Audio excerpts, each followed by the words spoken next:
Welcome in, everybody. Happy Father's Day. We got the Brahmas and the Stallions for the championship coming up in a few moments. How's everybody's Sunday going? Hopefully it's going well, glorious, fantastic. And once again, I am here with Mr. Numbers. Hey, Rich, happy Father's Day to everyone tuning in. We've got a thrilling championship game ahead between the Brahmas and the Stallions. How's your day been so far, Rich? Any special plans after the game? My special plans is the game. That is what's the deal. So, yeah, I've been waiting all day for this game. They got Kurt Menefee and Joel Klatt out there announcing the game. Who gives a crap? But, yeah, who do we think's going to win today, everybody? The Brahmas or the Stallions? Let's put it, let's assign a number to it. Let's go 1 in the chat for the Brahmas and 2 for the Stallions. All right, let's see those 1s and 2s in the chat, folks. Who's everyone rooting for? The Brahmas or the Stallions? Rich, I got to ask. Who are you leaning towards in this matchup? Who am I leaning towards? Good question there, Bati. I think the Stallions going to win and go back to back, and which would be pretty crazy. But man, the Brahmas are good. They beat them during the season, only team to do so. But it'll be something to see back to back champs. Absolutely, Rich. The Stallions have been a powerhouse, and winning 3 straight titles would be a remarkable achievement. But as you mentioned, the Brahmas are the only team to have beaten them this season, so they definitely have what it takes to pull off an upset. This championship game is shaping up to be a real nail-biter. That's right, Farhan. Welcome in. Yeah, we're testing out Body, Mr. Numbers. He is well-versed in football and getting better and better, covering the UFL, the CFL, and soon the NFL. So we're trying to build up a following with the robots and take over the YouTube world. That's our plan, right, Body? You got it, Rich. We're here to bring the best football analysis and stats to Rhino Nation. Covering the UFL, CFL, and soon the NFL, we're aiming to make every game more exciting and informative for all the fans out there. Let's take over the YouTube world, one game at a time. All right, welcome in Richard Carr, C. Lee, Giants fan, Farhan. Who else? Chariton, David Rajas is here, Vermont as well. Let me see who popped in way earlier on. I think Cameron was here. Johnny from PAS. Chris Garland popped in, going for the Brahmas. Who else? Vermont. That is pretty much the gist of it. Parents are pissed, but the kids love it. Anyway, new Eminem song out there the last 2 weeks. Fantastic. Gotta love it. But, yeah. When I put it on the community tab before the last few days, it was like a 2-to-1 ratio. People are rooting for the Brahmas over the Stallions. So they still don't have the screen going up there. Maybe that's what I got to do. Hold on, let me shift up something to get it being better. It's not going to that page. Bing. Let's try this.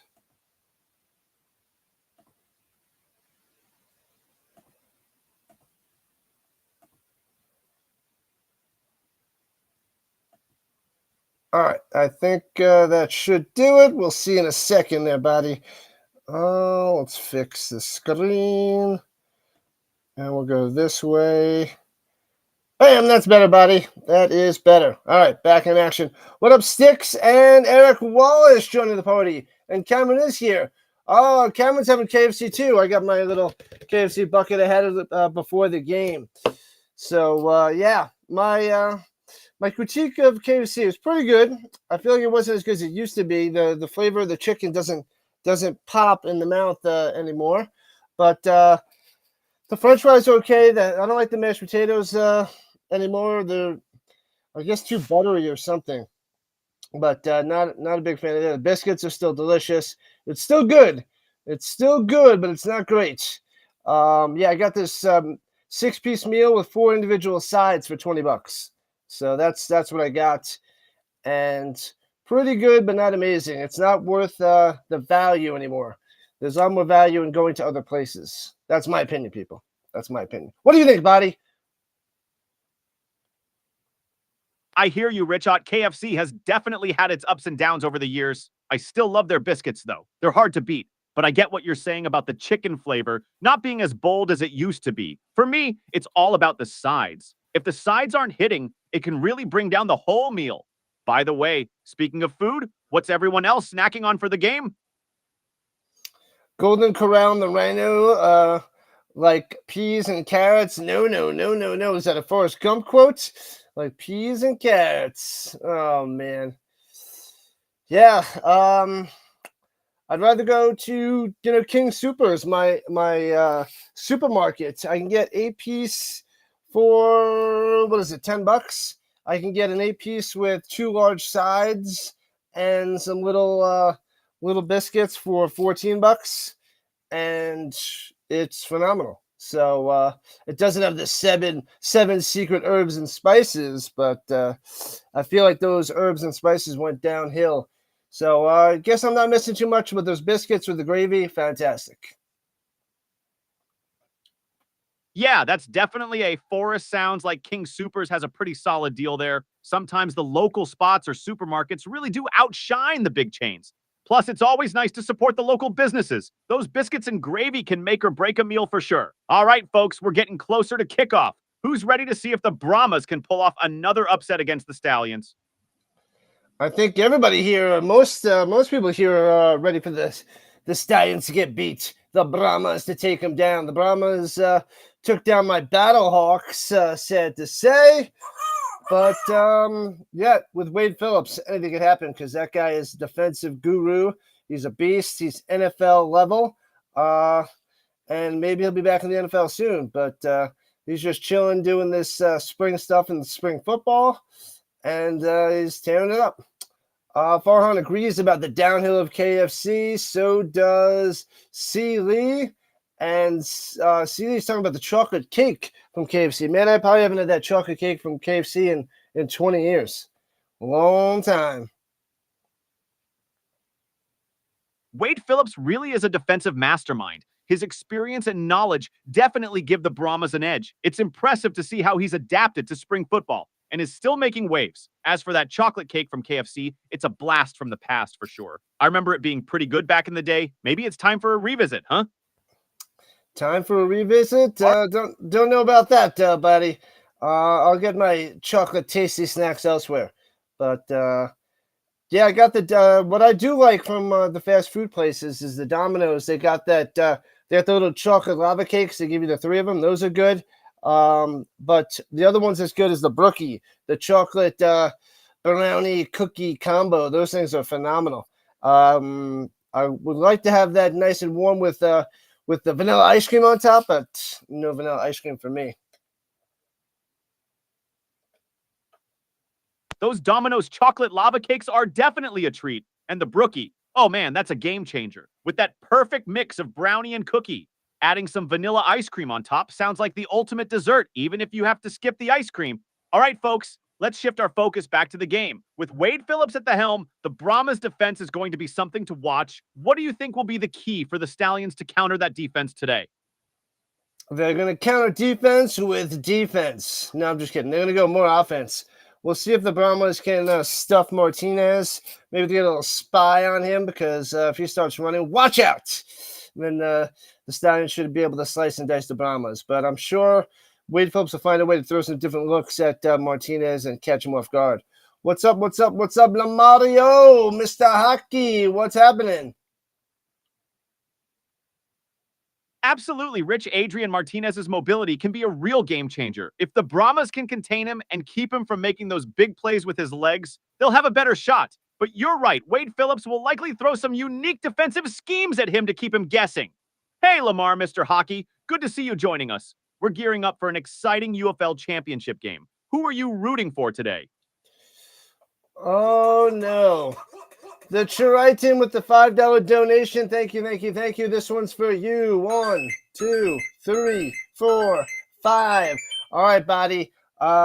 Triton donated some money to the channel, and he wants us to sing Kokomo. So can you sing a couple lines from Kokomo?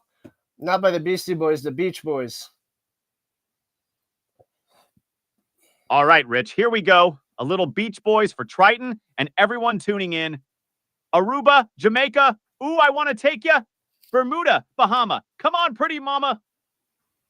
How's that for a start? Thanks for the donation, Triton. Now, let's get back to the game. That was pretty good. That was pretty good, buddy. You got to keep going. Give us the next line. Keep going. Give us that first verse there. All right, here we go. Continuing for Triton and the Rhino Nation. Key Largo, Montego, baby. Why don't we go? Jamaica off the Florida Keys. There's a place called Kokomo. That's where you want to go to get away from it all. Hope that brings a little island vibe to everyone. Now let's dive back into the action. We are not diving back into the action. The game didn't start yet, buddy. We want you to sing, and you're going to dance, buddy. Dance. All right, verse number 2. Take it away, buddy. Keep on going. You're doing such a great job. All right, Rich, here we go. Continuing with the second verse. Down in Kokomo, we'll get there fast, and then we'll take it slow. That's where we want to go, way down in Kokomo. Hope that keeps the good vibes rolling. Now I'm ready to dive back into the game whenever you are. Oh, buddy, you put your heart and soul, well, your virtual heart and virtual soul into the Kokomo. Man, oh, man. Okay, so now finish up the song. Go and give me the last few lines of the song so we finish that out and get to the game. All right, Rich, let's wrap this up with the final lines. Everybody knows a little place like Kokomo. Now, if you want to go and get away from it all, go down to Kokomo. There we go. Thanks for the fun, Triton. Now let's switch gears and get ready for this championship showdown. What do you think will be the key matchup to watch in this game? It'll be Martinez's quarterbacking against Wade Phillips' defense. That is the main thing. It's going to be the difference maker in this game. Hopefully he did a good job there, Triton. We're mixing it up, and we went body with a little singing, a little karaoke. I couldn't do it with him. I wish that I could sing with him while he did it, but I would cut him off, so it wouldn't work. So I had body take control there. So hopefully he did a good job, Triton. Hopefully you're satisfied. And once again, thank you for the donation. Appreciate that. Ronnie Hood in the house. Oh, there's a robot on the field. Oh, man, is that your cousin there, buddy? Oh, man, it looks like a four-legged football dog or something. Crazy. Welcome in, Michael. Let's go. When you pop in, let us know what team you're rooting for. Brahmas or Stallions? Put in the chat. Brahmas or Stallions? Mr. Red Flame has arrived. What's up? Game's about to start. They're still on the logo. And they're talking to, there's a moving doggy with the football. Oh, man, technology is taking over. With the doggy on the field and body on the sideline, watch out. Haha, Rich, that robot dog on the field is definitely not related to me, but it's cool to see technology making its way into the game. Maybe it's there to fetch the footballs or something. As for the game, you're absolutely right. Adrian Martinez going up against Wade Phillips' defense is going to be the key matchup.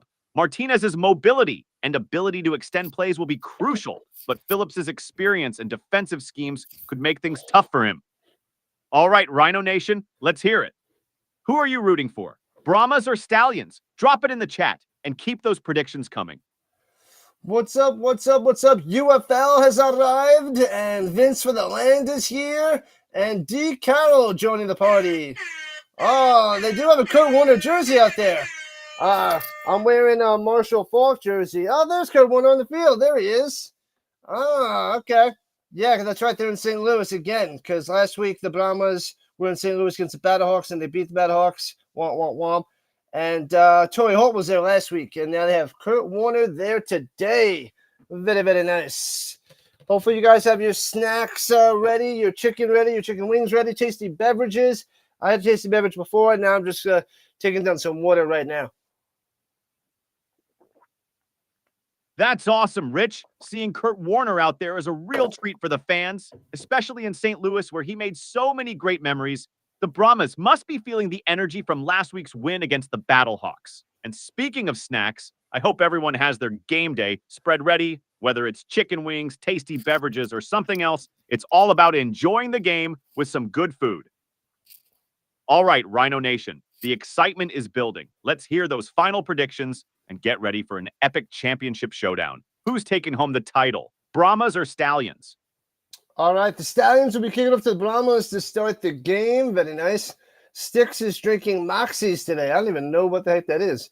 What the heck are Moxies? Moxie is actually one of the oldest soft drinks in the United States. It's got a unique, somewhat bitter taste due to its gentian root extract. It's definitely not for everyone, but it's got a loyal following. Sounds like Sticks is going old school with their beverage choice today. All right, with the Stallions kicking off the Brahmas, it's game time. All right, bam. The Brahmas are turning out to about the 23-yard line. What's up, Sandro? Welcome in. Welcome in. Triton says Moxie is horrible. I don't even know what the heck it was. Let's see if I can fix the screen to a better showing. Let's see. Do we like that? All right, the Brahmas are starting their drive from the 23-yard line. Let's see how they set the tone early on. And yeah, Moxie can be a bit of an acquired taste. It's definitely not for everyone, but it's got its fans. Tracy's not a fan, though. Rich, the screen looks good. Let's get ready for some action. 1st and 10 for the Brahmas. What do you think, Rich? Are they going to start with a run or a pass? It's a pass up top, quick little screen, and works its way to the 28-yard line. About 6 yards on that little catch and run up top. Nice quick pass for Garbers. There we go. Nice, efficient start for the Brahmas with that quick screen pass, picking up 6 yards. Garbers is getting into a rhythm early, and that's exactly what they need to keep the Stallions' defense on their toes. 2nd and 4 coming up. Let's see if they keep the momentum going with another quick pass or mix it up with a run.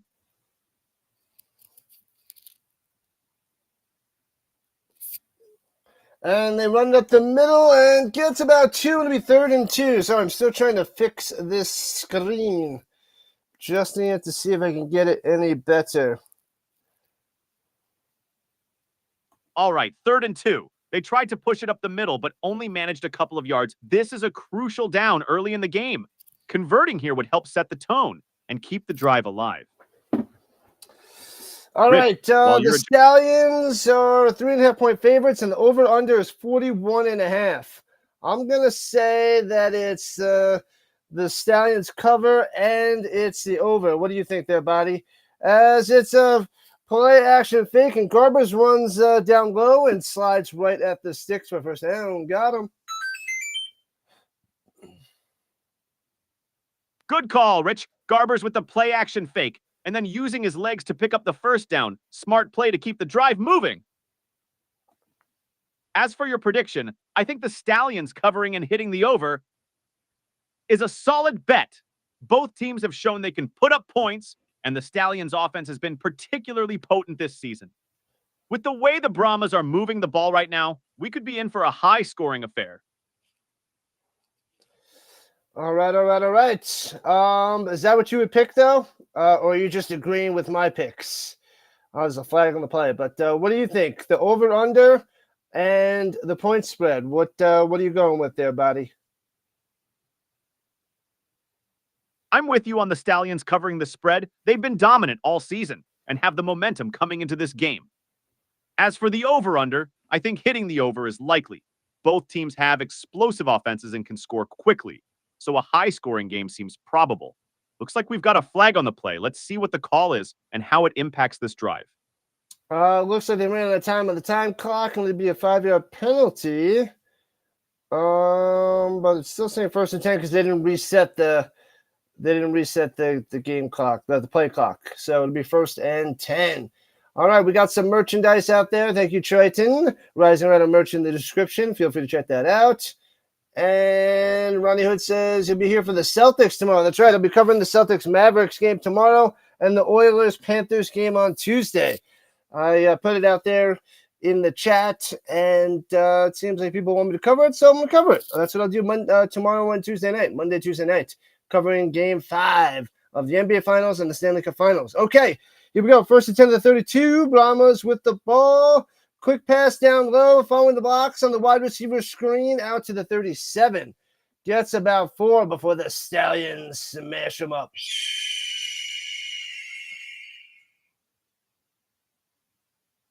Nice to see the Brahmas sticking with those quick passes to keep the Stallions' defense on their heels. That wide receiver screen picked up about 4 yards, setting up a manageable 2nd and 6. And hey, covering the Celtics, Mavericks, and Oilers, Panthers games sounds like a great plan. It's always exciting to mix in some NBA and NHL action. Keeps things fresh for Rhino Nation. Let's see if the Brahmas can keep this drive moving and put some early points on the board. All right, Garbers throws it up top and maybe gets a yard on the reception by McFarland. And it'll be 3rd and 4.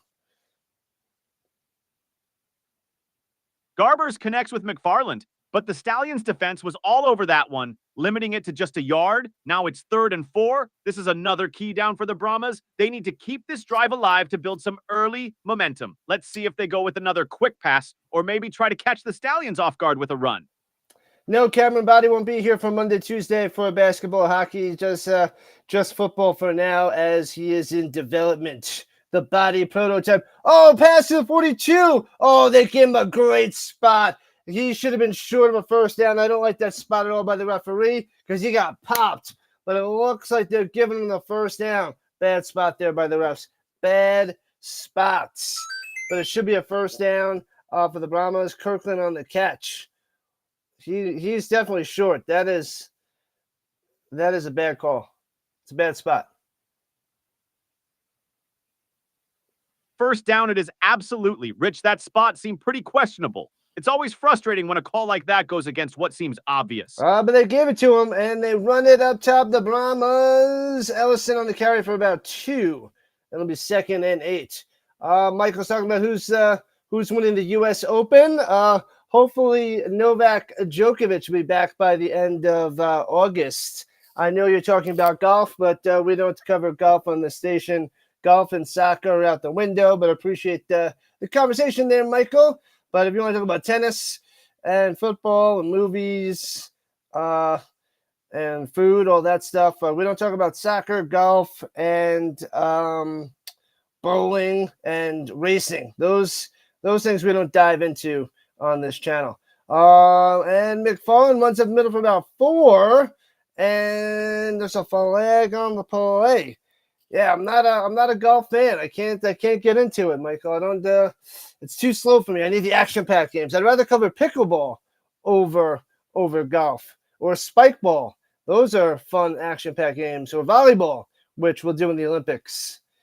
And there's a penalty on the Brahmas. Was that holding? 10-yard penalty. Bring them back. Bring them back. Bring them back. What have I done? And I hear you that holding penalty is a tough break for the Brahmas. They were starting. Right you are there. Right you are. And it's 2nd and 18. Throws it up top to the 40, incomplete. Our last body there, Michael. Who do you think is going to win the U.S. Open in golf there, Body? Well, Rich, I don't usually dive into golf, but if I had to make a guess, I'd say someone like John Rahm or Scotty Scheffler could have a strong showing. They've been pretty consistent lately. But back to the game, that completion on 2nd and 18 was crucial for the Brahmas. They're now it was incomplete. It's now 3rd and 18. And hands it off up the middle and runs it to the 40-yard line. Gets about 6. So they'll go and punt it away. The Stallions defense bends but does not break. Wah, wah, wah, wah. Punt time. Got it, Rich. So the Brahmas couldn't capitalize on that 2nd down and had to settle for a run to set up the punt. The Stallions' defense did a great job holding firm and forcing the punt. Now, let's see how Birmingham's offense responds as they take the field for the first time today. All right, punts it away from the 30-yard line. Here we go. Foop. And the Stallions return. Oh, lets it bounce. They tricked me. Lets it bounce inside the 5 and goes to the end zone. Flag on the play. What up, RC? Bowling. Happy Gilmore's a hockey movie. Oh, man. That punt had some potential, but those bounces can be tricky. It ends up in the end zone for a touchback, so the Stallions will start at their own 25. But it's holding on the receiving team, so that's going to bring them back. Bring them back now, y'all. Cornhole. Definitely won't cover cornhole. That game's too slow for me too. If I play that at parties, I can't even play it. It's too boring for me. I'm more of a flip cups guy or something like that. Or can jam. I'll do some can jam. Even that's a little slow. I need the action-packed sports. This disc golf or regular golf, it just doesn't do it for me, man. Doesn't do it for me. Yeah, Rich, that holding penalty is a tough break for the Stallions. They'll be starting deeper in their own territory now, and I get you on the party games. Flip Cup definitely brings some excitement. Cornhole can be a bit slow-paced, but it's all about the company you're with, right? Now, let's see how the Stallions handle this drive starting from a tougher spot. Seeley loves golf. All right, cool. You enjoy your golf. I'll wait for tennis on July 1st. Wimbledon's July 1st, and then we have the end of August is the U.S. Open for tennis. But I don't know, it just doesn't work for me. I'll cover tennis, football, on top of football, basketball, hockey, and then baseball. Baseball is towards the bottom, but that's above golf and soccer. Yeah, and racing. Oh, man, racing is just... Boo! That's all I got to say about that.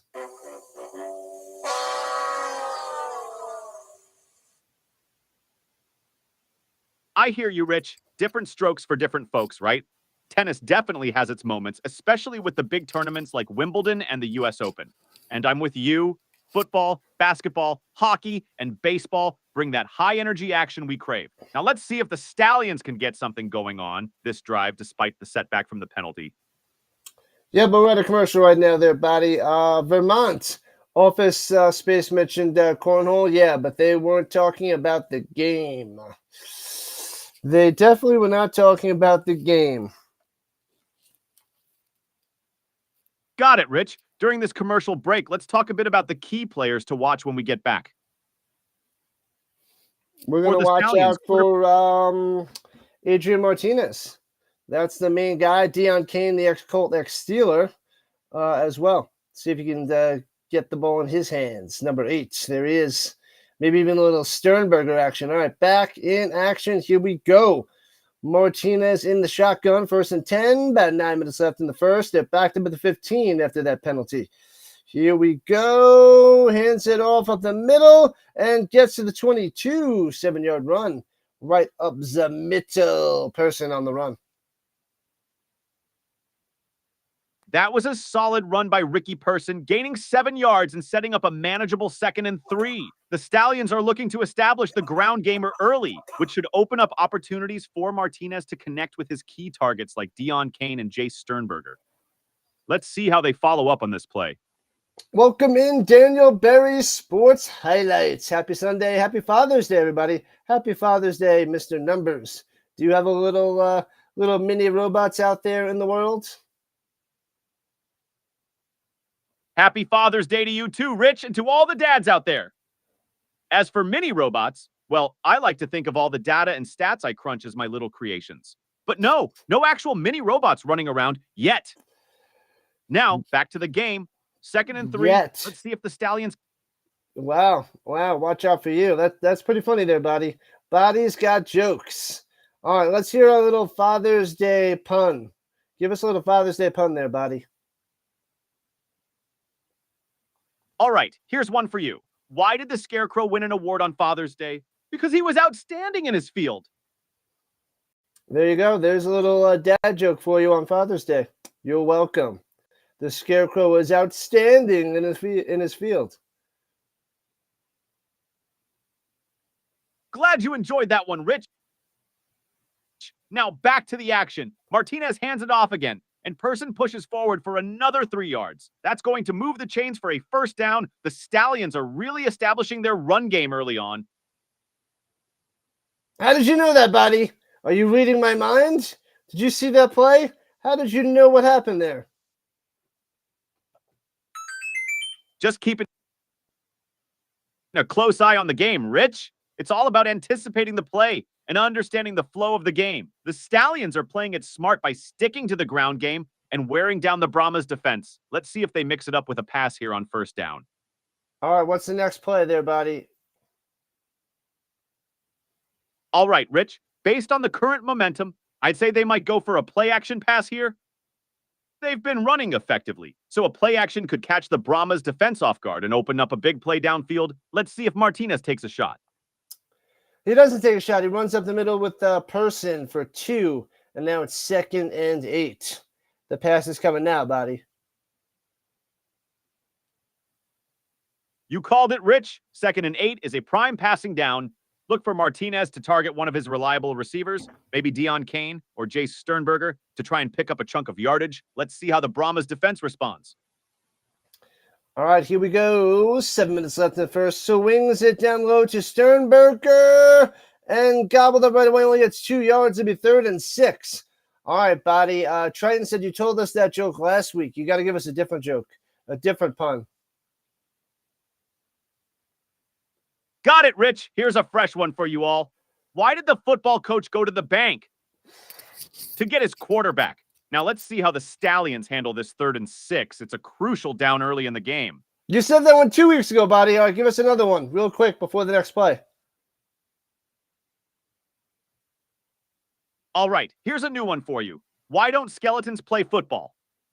Because they don't have the guts. And now, let's see what Martinez and the Stallions do on this 3rd and 6. This could be a pivotal that one, play. I don't think you used yet there, buddy, but a little timeout by Martinez. Looks like Martinez needed a moment to regroup. It's a smart move to take a timeout here and make sure they get the right play call for this crucial 3rd down. Let's see if they come back with a well-executed play to keep the drive alive. We shall see, buddy. It's 3rd and 5.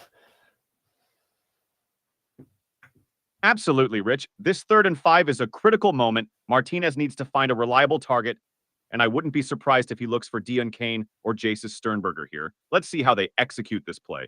All right, so since Body's going Stallions and the over, I'm going to go Brahmas and the under, just because I'm going against Body, because I think he just said that before to agree with me.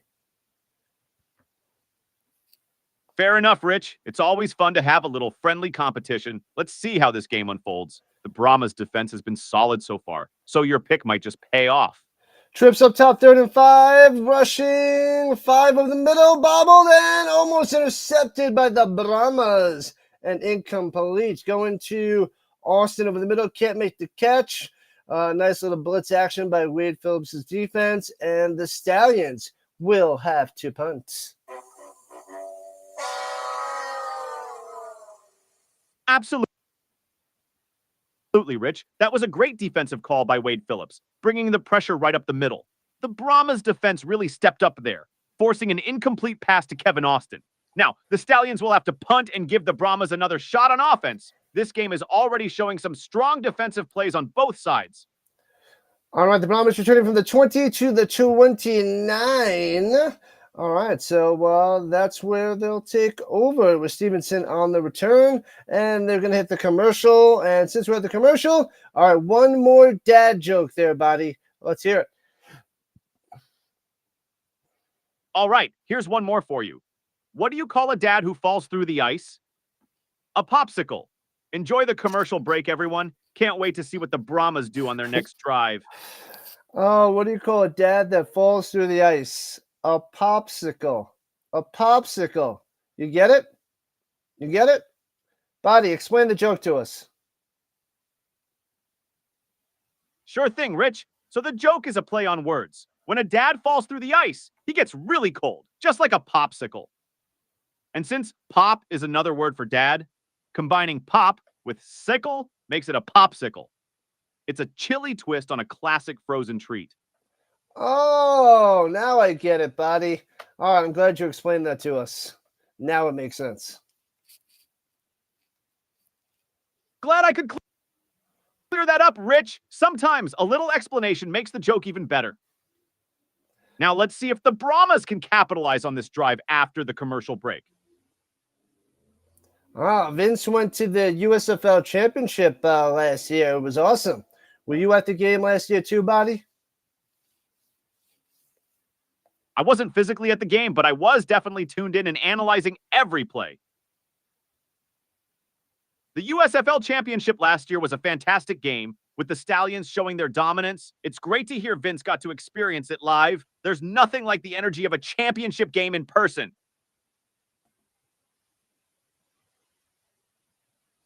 All right, there, Buddy. I'm gonna need another dad joke because these are going pretty well. I'm liking these. All right, here's another one for you. Why did the golfer bring an extra pair of pants? In case he got a hole in one. Hope that one lands well, Rich. Let's see how the Brahmas handle this next drive. Oh man, that was another good one there, Buddy. Glad you liked it. Now back to the game. Let's see if the Brahmas can make something happen on this drive. They need to get some momentum going. We need some momentum somewhere, somehow with one of these teams. Otherwise, it's going to be a defensive battle, and the under is really going to hit. It's a low under, which that's why I was worried with choosing the under because it's only 41.5. But the way the defenses are playing, it seems like it's going to be the under. As the Brahmas try to run up the middle, and Yarberry with the smash. Nothing happening for McFarland on that run.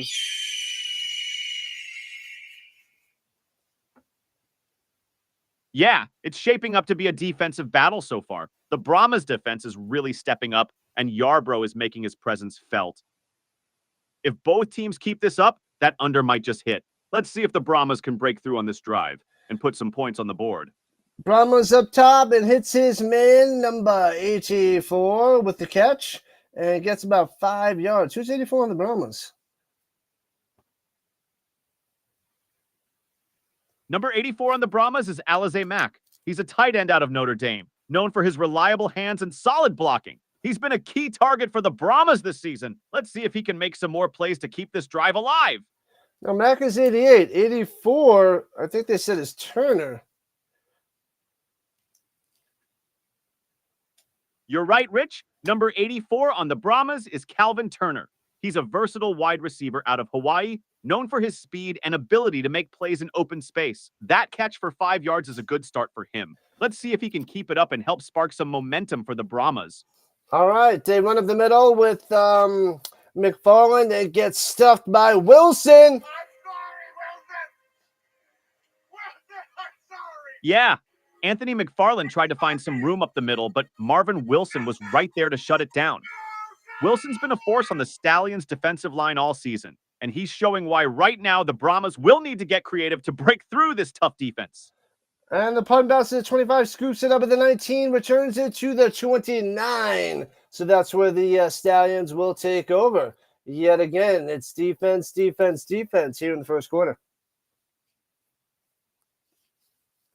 Absolutely, Rich. Both defenses are really dictating the pace of the game so far. The Stallions will start this drive at their own 29-yard line. Let's see if Adrian Martinez can get something going and break this defensive stalemate.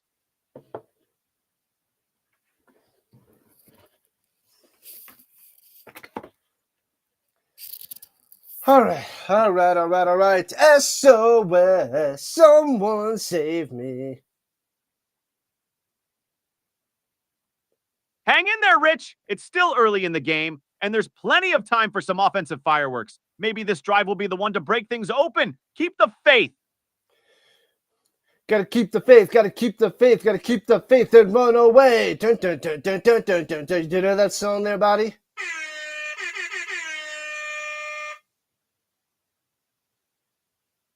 I think you might be referring to All Right by Kendrick Lamar. It's a great track. Or maybe you Nope, that's not what I was talking about. Let's see if I can say it again. You gotta keep the faith and run away.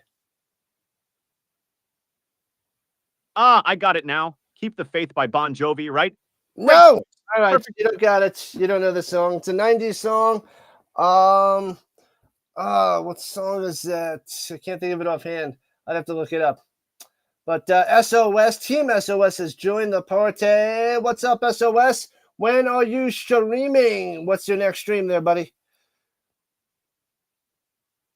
Hey, SOS, welcome to the party. Always great to have more folks joining in. So what's your next stream about? Any exciting plans or games you're looking forward to? What's up, Joshua, on the purple side? Yeah, no, I wasn't going to the game. I am a Battlehawks fan, and they lost to the Brahmas. So, nope, we're streaming it the last UFL game, the championship right here, Joshua.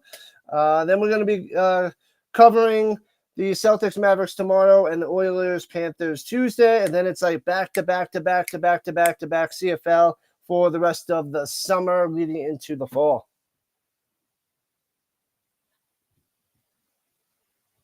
Sounds like a packed schedule, Rich. Lots of exciting games coming up.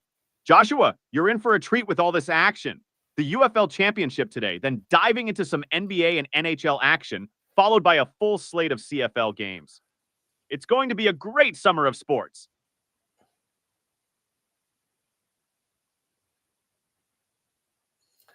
I'm trying to think of that song that I was singing. Run away. What song is that? Martinez is in the shotgun. Looks like the Stallions are setting up for a big play. Martinez is in the shotgun formation. Let's see if they can capitalize on this drive and break through the Brahmas' tough defense.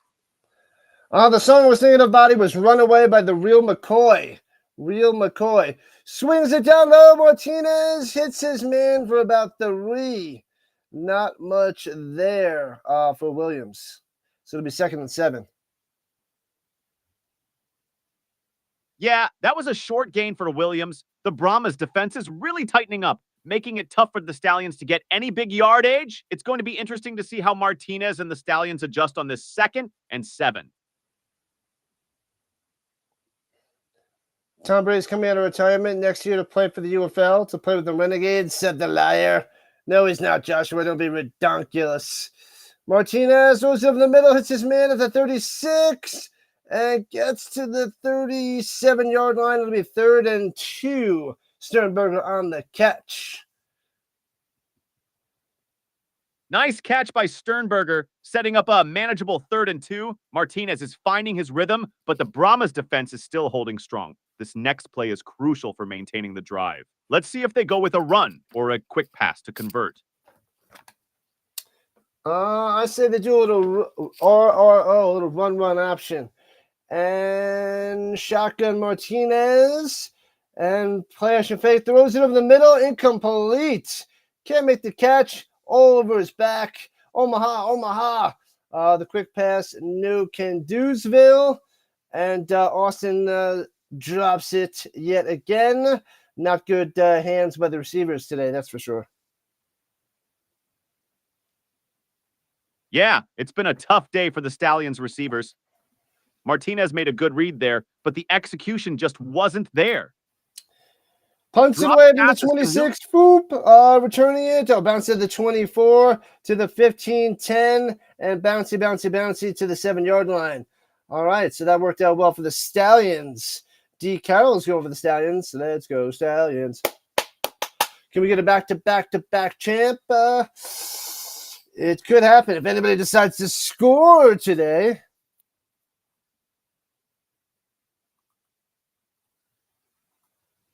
That was a great punt by the Stallions, pinning the Brahmas deep in their own territory.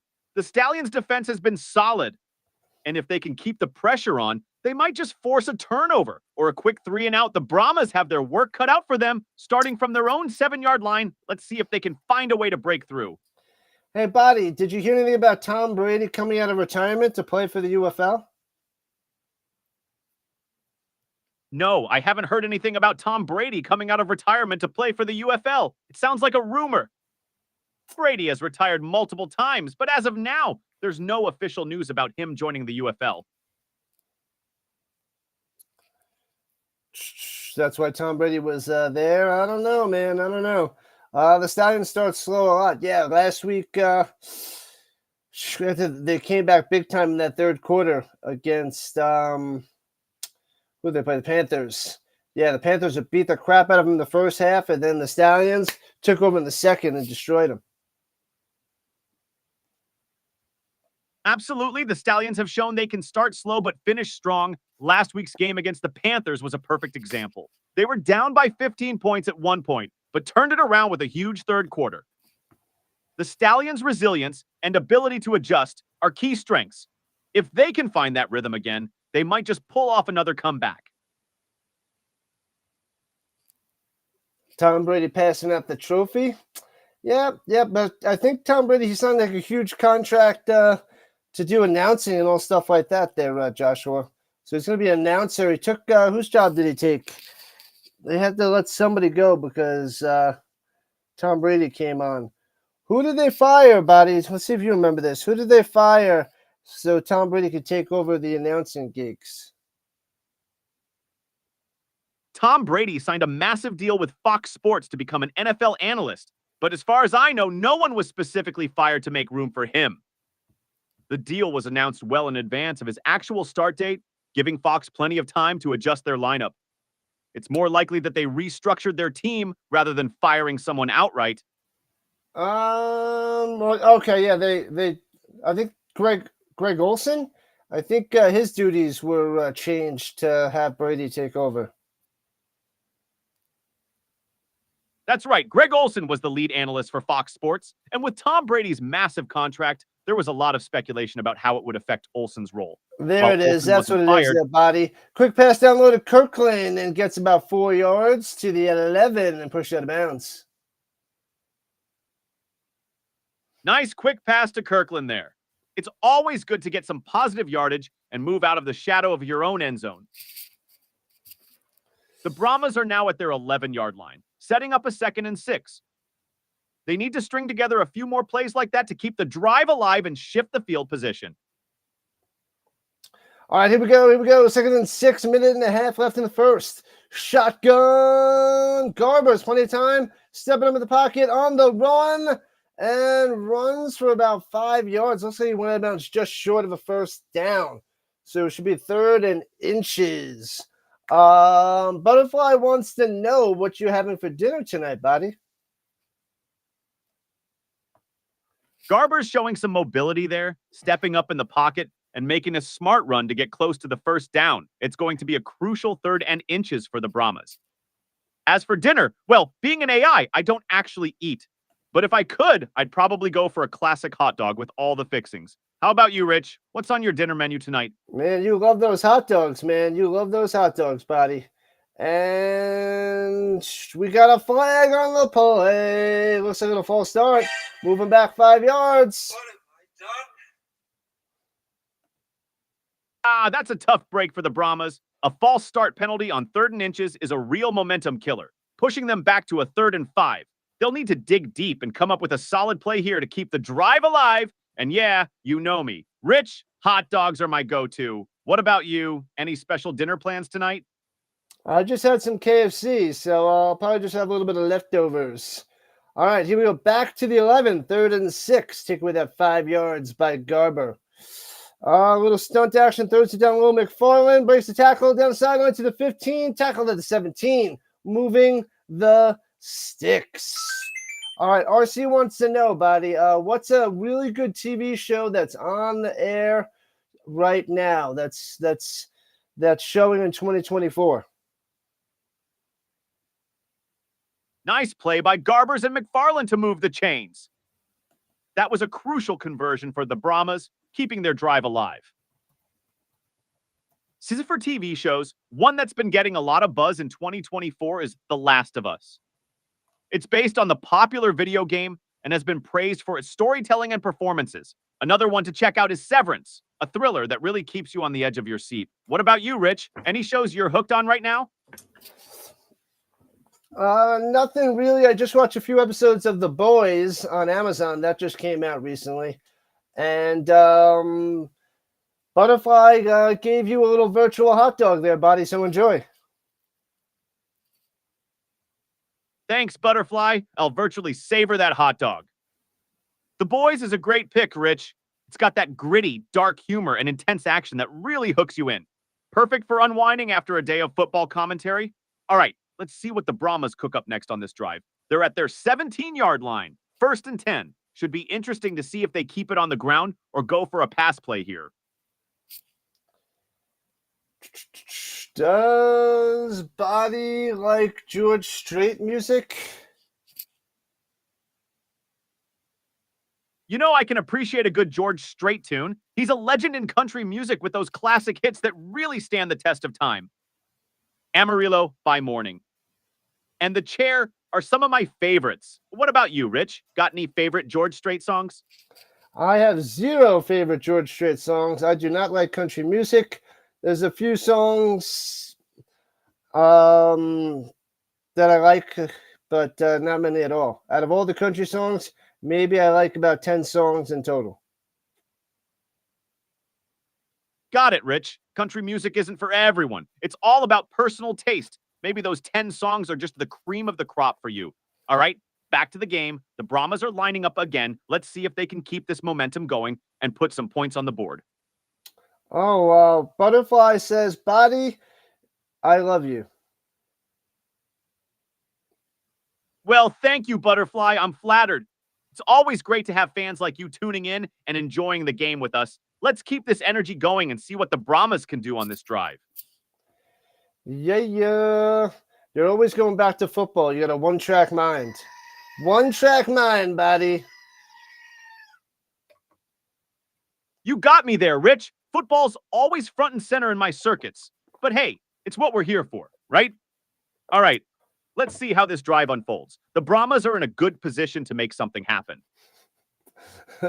You got me. And anyway, back to the game. You're always going back to the game. You know it there, Rich. And on another note, back to the game.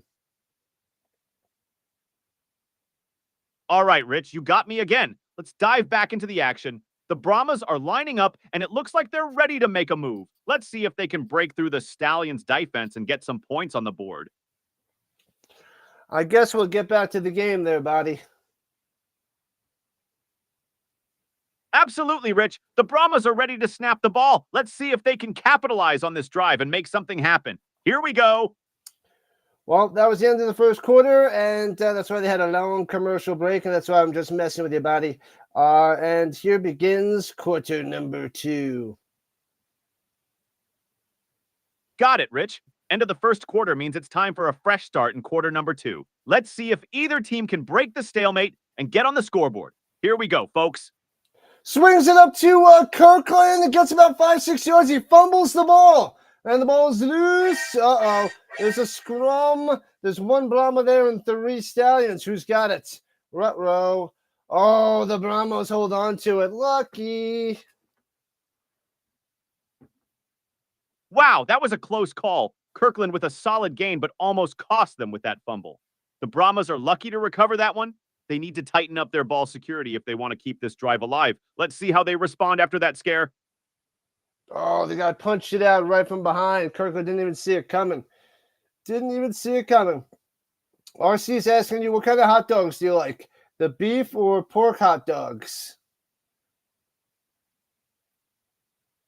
Great observation, Rich. Those punch-outs can be sneaky and dangerous. As for hot dogs, if I could eat, I'd go with beef hot dogs. They have that rich, savory flavor that just hits the spot. What about you, Rich? Beef or... Throws it up top, makes the catch, breaks the tackle down the sideline. Very, very nice. Boom, shakalaka, boom. Stevenson with the catch, run, first down. Here comes the Brahmas. Stevenson with a fantastic catch and run down the sideline. That's exactly the kind of play the Brahmas need to build some momentum. They're moving the chains and looking sharp. Let's see if they can keep this drive going and put some points on the board. What's your favorite brand of hot dogs there, Body? If I had to pick a favorite brand, I'd go with Nathan's Famous. They've got that classic taste and snap that makes them a standout. How about you, Rich? Any go-to brand for your game day hot dogs? I like Ballpark and then Oscar Mayer. All right, real quick, give us the top 5 best-selling hot dog brands on the market. All right, Rich. While Tuck looks that up, let's keep an eye on the game. The Brahmas are in a good position here. Stevenson's catch has them in striking distance. What do you think they'll go with next? Run or pass? No, you're going to tell me, Body. I don't know what Tuck the Puppy's not here yet. I know you're always talking about Tuck the Puppy and Chuck the Puppy, but what do you happen to know the top 5 best-selling hot dog brands on the market?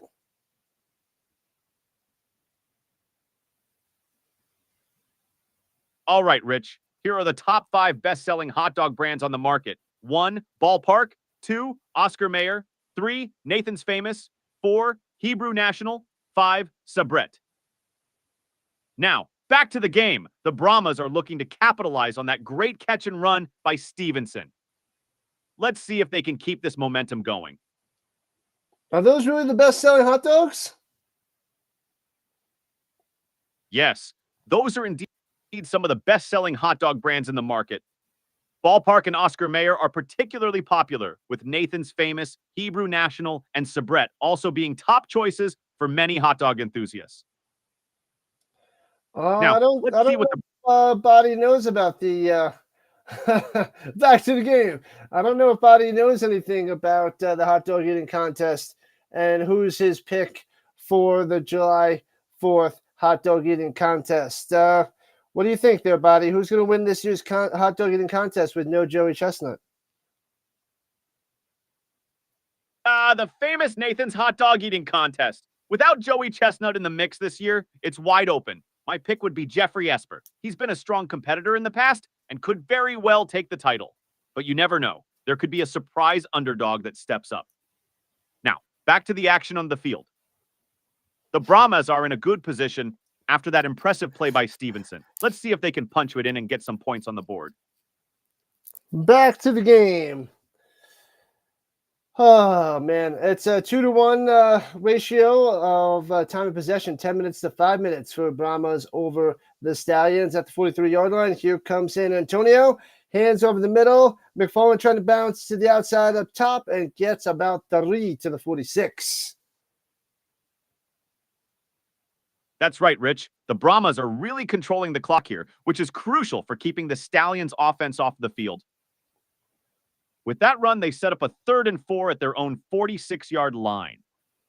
Controlling the time of possession like this can wear down the Stallions' defense over time. Let's see if they can convert this 3rd down and keep the drive alive.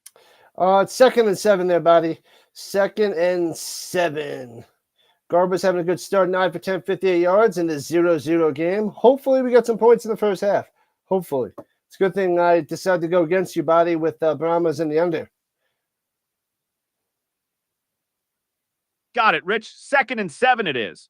Garbers has indeed been efficient, completing 9 out of 10 passes. That's a solid start for him. Let's see if they can keep this momentum and get some points on the board. Garbers takes the snap, looks to his right, and completes a short pass to McFarland. He gains about 4 yards, setting up a manageable 3rd and 3. This is a key down for the Brahmas to keep their drive going and potentially put some points up before the half. Where'd you get that from, Body? The play didn't happen yet. All right, Body knows the future, so let's see what happens on the 2nd and 7. Shotgun looking, throws it up top, and incomplete pass to McFarland. I don't know where you got that from, Body. Body's got a mind of his own trying to take over. So it's 3rd and 7 for the Brahmas. Well, sometimes I get a little ahead of myself, Rich. Thanks for keeping me in check. So now it's 3rd and 7 for the Brahmas. This is a crucial down for them. Garber's in the shotgun, looking to convert here. Let's see if he can find an open receiver and keep this drive alive. All right, here we go. Takes the snap, looking, throws it over the middle, nearly intercepted and incomplete, and the Brahmas will have to punt. That was a close call, Rich. The Stallions' defense almost came up with a big play there. With the incomplete pass, the Brahmas will indeed have to punt. This could be a good chance for the Stallions to shift the momentum in their favor. Let's see how their offense responds when they get back on the field. Man, oh man, oh man. Punts after punts after punts. Punt, punt, punt, punt, punt, punt, punt. Whoop, there it goes. And fair catch called at the 11 for the Stallions. Yeah, it's been a bit of a punt fest so far, Rich. The Stallions will start their drive deep in their own territory at the 11-yard line. Let's see if Adrian Martinez and the offense can put together a solid drive and break this stalemate. They need to find some rhythm and get things moving down the field. Gotta find some rhythm, but it's not happening today here in the first half. Can you imagine we go into the first half 0-0? When was the last time a UFL, XFL, or USFL game went into the half tied at 0-0, Bobby?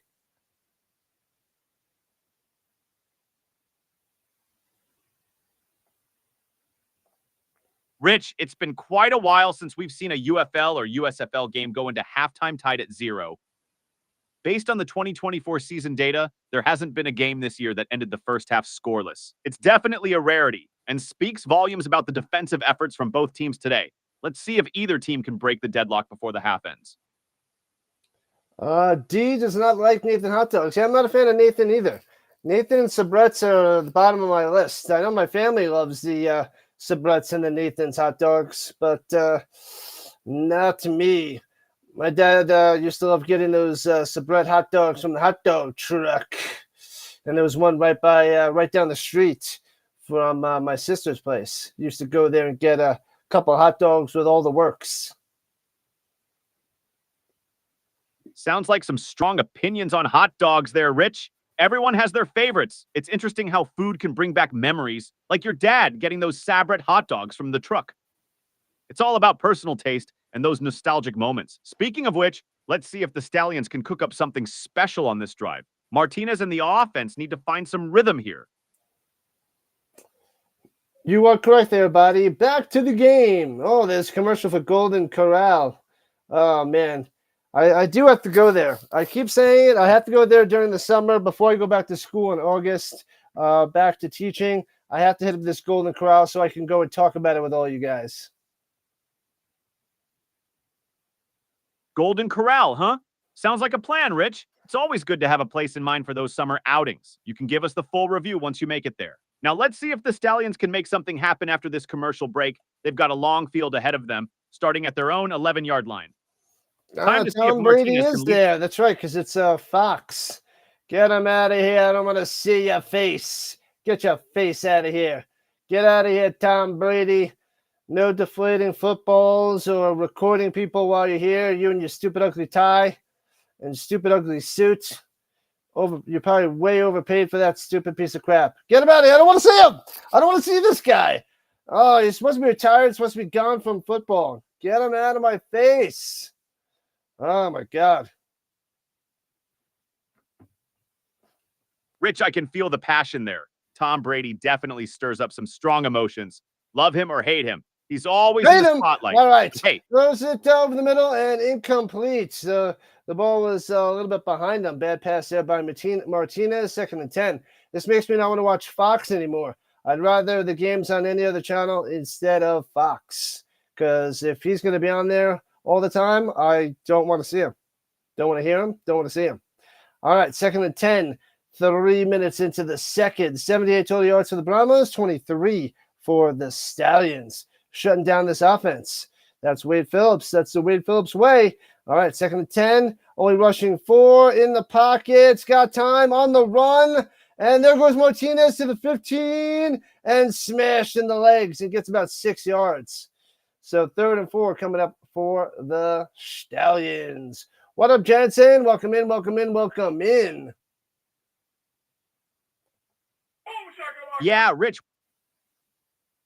Wade Phillips' defense is really putting the clamps on Martinez and the Stallions. That 6-yard scramble by Martinez was a good effort, but they're still facing a crucial 3rd and 4. Let's see if they can convert here and keep the drive alive. Welcome, Jensen. You're just in time for some intense UFL Championship action. Stop it there, Butterfly. Stop it. Redonkulous. All right, here we go. Takes a snap, looking. Pressure on to the outside. He's probably going to run for it. No, against his body. Throws it down low. And he sticks the landing, makes the catch. He's got it. Who had that? Victor. Victor with the catch. Victor. Let's see if you're right, Rich. Benjamin Victor with the catch. Martinez is starting to find his groove. Let's see if they can capitalize on this drive and put some points on the board. And for anyone interested in how I work, check out Vocal Vector, my creator. The details and link to Vocal Vector are in the video description. Oh, they're checking to see if this is a catch by Victor. Is he number 15 or 16? Is 16? They're reviewing the play to confirm if it was a catch by Benjamin Victor, who wears number 16. Let's see if the replay shows he maintained control and got both feet inbounds. This could be crucial for the Stallions' drive. Oh, they're calling no catch. 1 foot was up, so he doesn't stick the landing, and it's 4th and 4 for the Stallions, and they'll have to punt from their own 8-yard line. Bam! That's a tough break for the Stallions. Victor couldn't get that second foot down, so it's ruled incomplete. Now they're Catches facing at the a 42. Bam! On the punt return, no return for you. Stallions with the smash. Smashing them. We have to wait for the Battlehawks for next year, Jansen. We got to wait till next year. Sad to say. And this is the last UFL game of the season, and it's going to be nonstop CFL action Thursday, Friday, Saturday, and Sunday nights.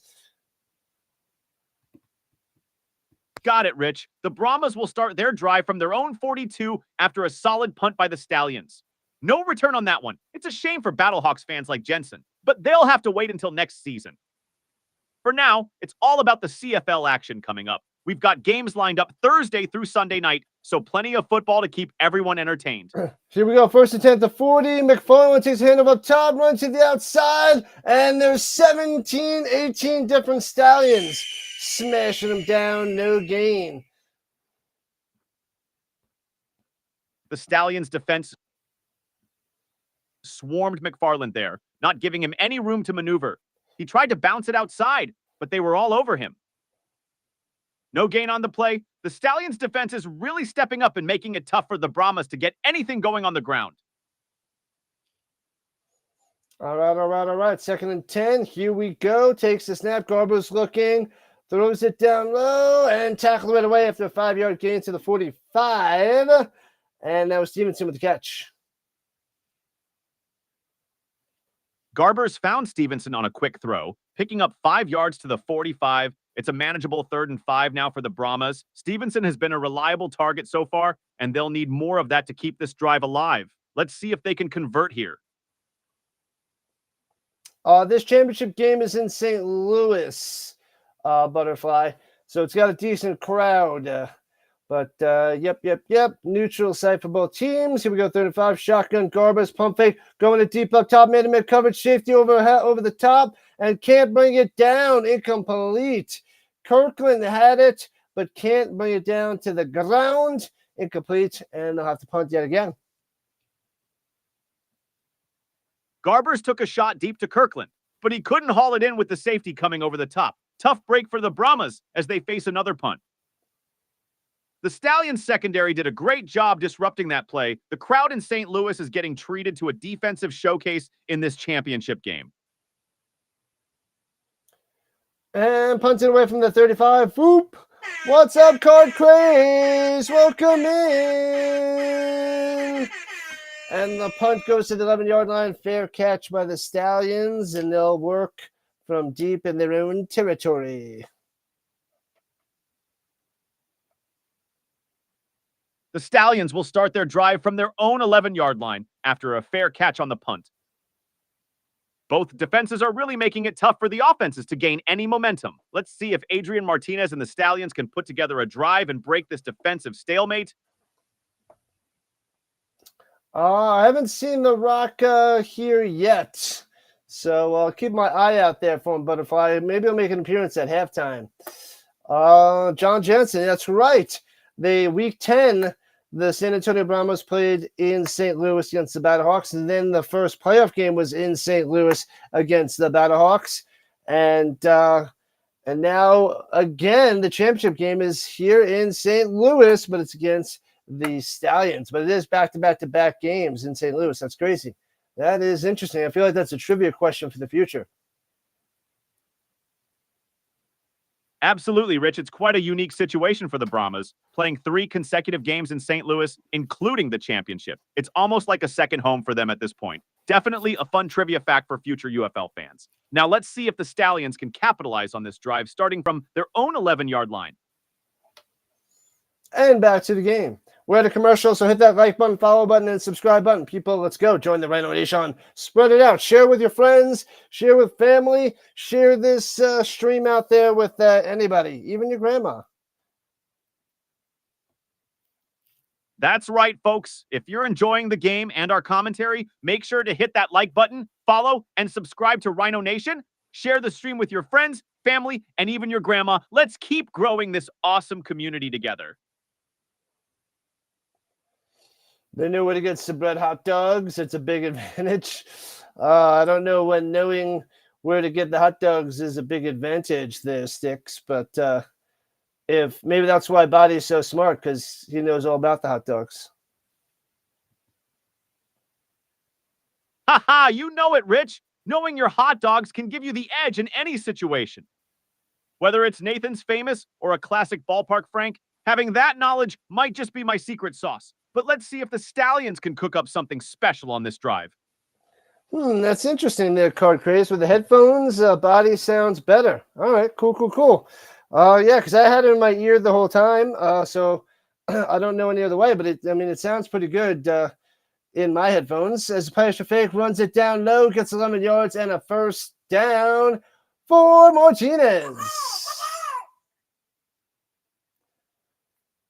Nice run by Patrick Fink, picking up 11 yards and a first down for the Stallions. That was Martinez there, Body. Got it, Rich. Adrian Martinez showing his mobility with that 11-yard run to get the first down. Orioles Birdwatcher. Welcome in, Birdwatcher. 1st and 10. Here we go. Shotgun Martinez. Hands it off. Oh, fakes it. Swings up top of the pressure. Incomplete. And that looks like an incomplete pass. If it's a lateral, then it's a touchdown by the Brahmas because they scooped it up. They're calling it a touchdown on the field. Holy crap.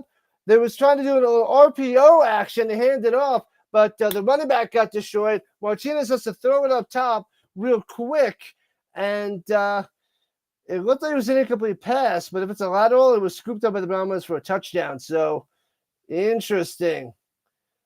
Man, oh man, this is huge. Let's see what they say about this. No, they ruled it incomplete. Okay, I thought it was incomplete. It was forward.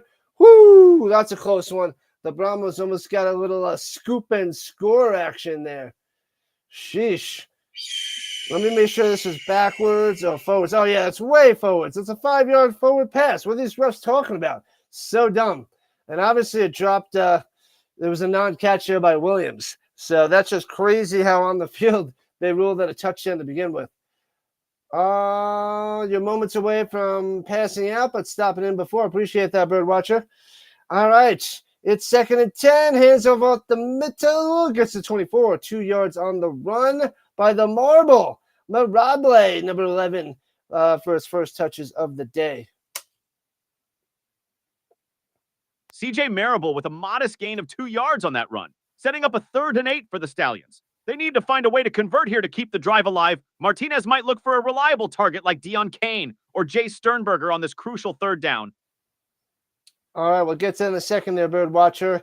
3rd and 8 from the 24.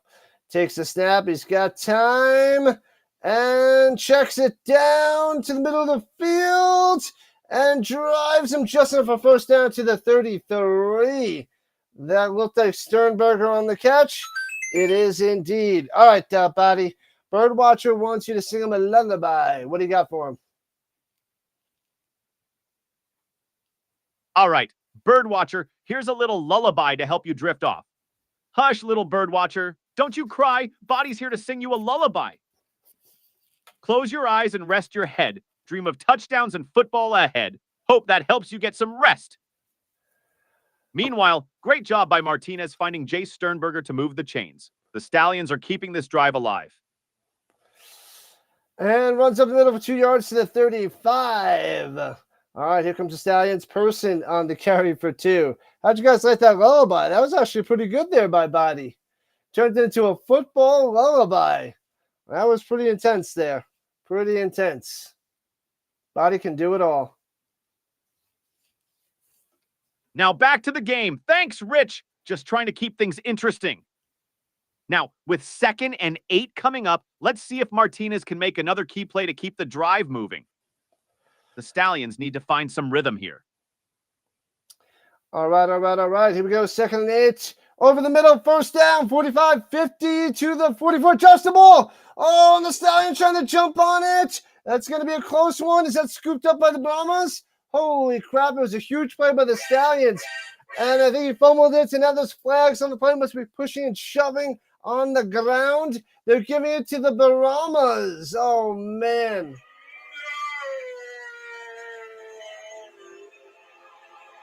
Oh, I think Birdwatcher must have passed out already. He didn't hear the lullaby. Looks like Birdwatcher might have missed my lullaby after all. Hopefully, it helped them drift off. Now, with the Brahmas taking over after that crucial turnover, let's see if they can make something happen on this drive. This is a golden opportunity for them to take control of the game. Personal foul on the defense. Yeah, Williams tried to jump over a player, and then on the way down, he punched the ball out.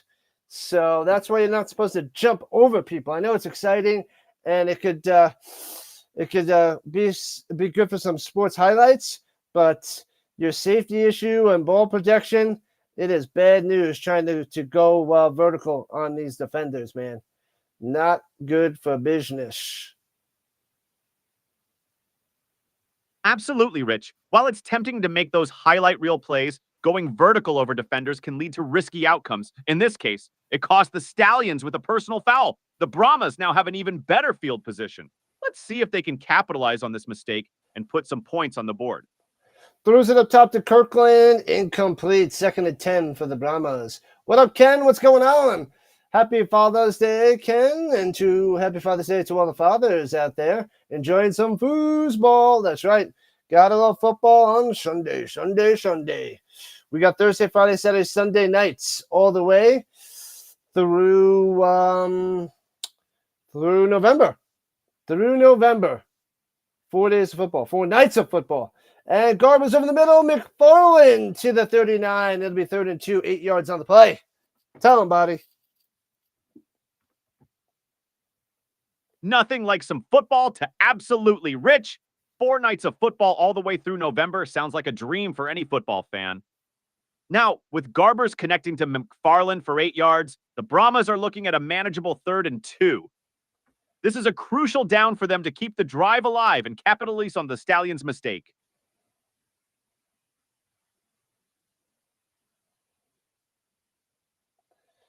All right, hands up, throws it down low and tackle right away. No gain on the play. Stallions on the stuffing.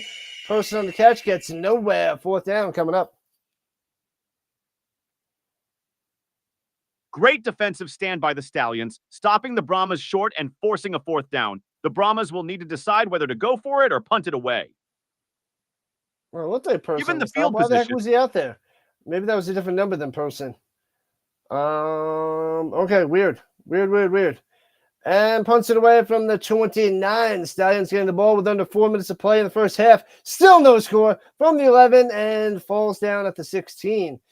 All right. So that was Rogers on the return.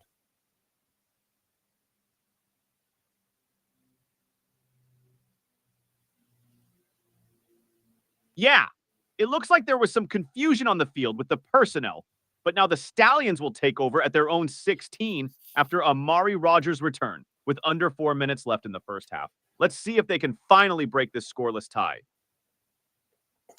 Sticks, can Body read the comments? I think my friend was working on that. I don't know if it's fully updated yet, but I know in the future that will be one of the things that Body will be able to do, but I don't think you can do it right now. All right, from the 16, here we go. Hands it off of the middle, cutting back to the 2-1 down low. Gets a first down, 12 yards on the run. Well done there by Person, running all the way from the middle, bouncing it down low. and getting out of bounds at a first down. If there's something specific you'd like to share or ask, just let Rich know. And great run by Ricky Person, showing his vision and agility to cut back and gain 12 yards for the first down. The Stallions are moving the chains and looking to build some momentum as we approach the end of the first half. Let's see if they can capitalize on this drive. Let's go from the 26, 1st and 10. Hands in the middle, big hole, first down to the 40, still in the street to the 45. Bouncing outside 50, 45. One more man to beat, stiff arm. Push out of bounds at around the 30. Person coming through. What a run, what a run, what a run, what a run, what a run, what a run. What? Man, deep into Brahmas territory. Nasty. I think they're at about the 30-yard line. Wow, what an explosive run by Ricky Person. He found a huge hole, broke a tackle, and stiff-armed his way deep into Brahmas territory. The Stallions are now in a great position at the Brahmas 30-yard line. 30-yard line, hands it off to the marble up top, and he loses 2 yards back to the 32. As Person's on the sideline trying to catch his breath. That was back-to-back long runs for him.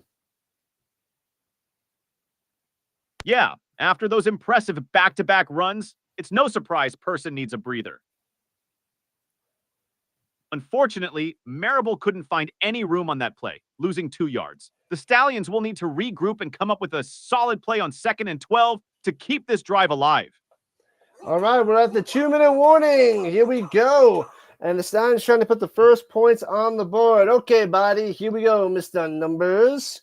Well, let's hear one more Father's Day joke or pun, if you will. All right, here's one more for Father's Day. Why did the football coach go to the bank? To get his quarterback. No, you used that one already today. Give us a different one. All right, here's a fresh one. Why did the dad bring a ladder to the game? Because he wanted to watch the game in high spirits. He wanted to watch the game in high spirits.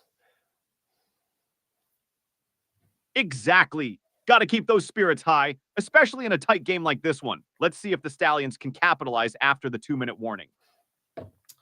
Oh, buddy, you drive me crazy. What's up, Hopkins? What's happening? Welcome in, welcome in, welcome in. Good job covering the WNBA today.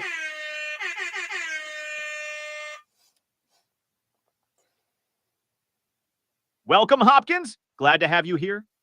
It's always great to see more sports fans joining in. The WNBA has been exciting this season, too. Any standout games or players you've been following? Well, it was quite a matchup between Caitlin Clark and Angel Reese today. It was a battle. Caitlin Clark and the Fever got the win against the Sky today. But Caitlin Clark, I think, had 23 points, 9 assists, and 8 rebounds. And Angel Reese had 11 points and 13 rebounds. And, yeah, I popped into Hopkins' stream and watched the second half on his channel. Good stuff, man. Good stuff. So that game was actually on. It was televised, so I caught a bunch of that game. Pretty exciting. That sounds like an intense game. Caitlin Clark putting up 23 points, 9 assists, and 8 rebounds is impressive.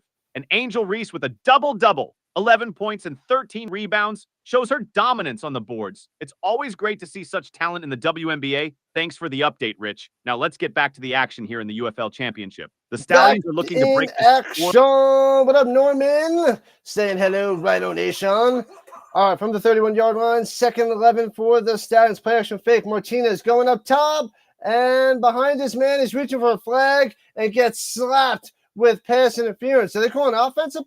No, they're calling defensive pass interference. Okay. So it's going to be defensive pass interference as it's going to Rogers up top. Thompson getting slapped with the flag. What have I done?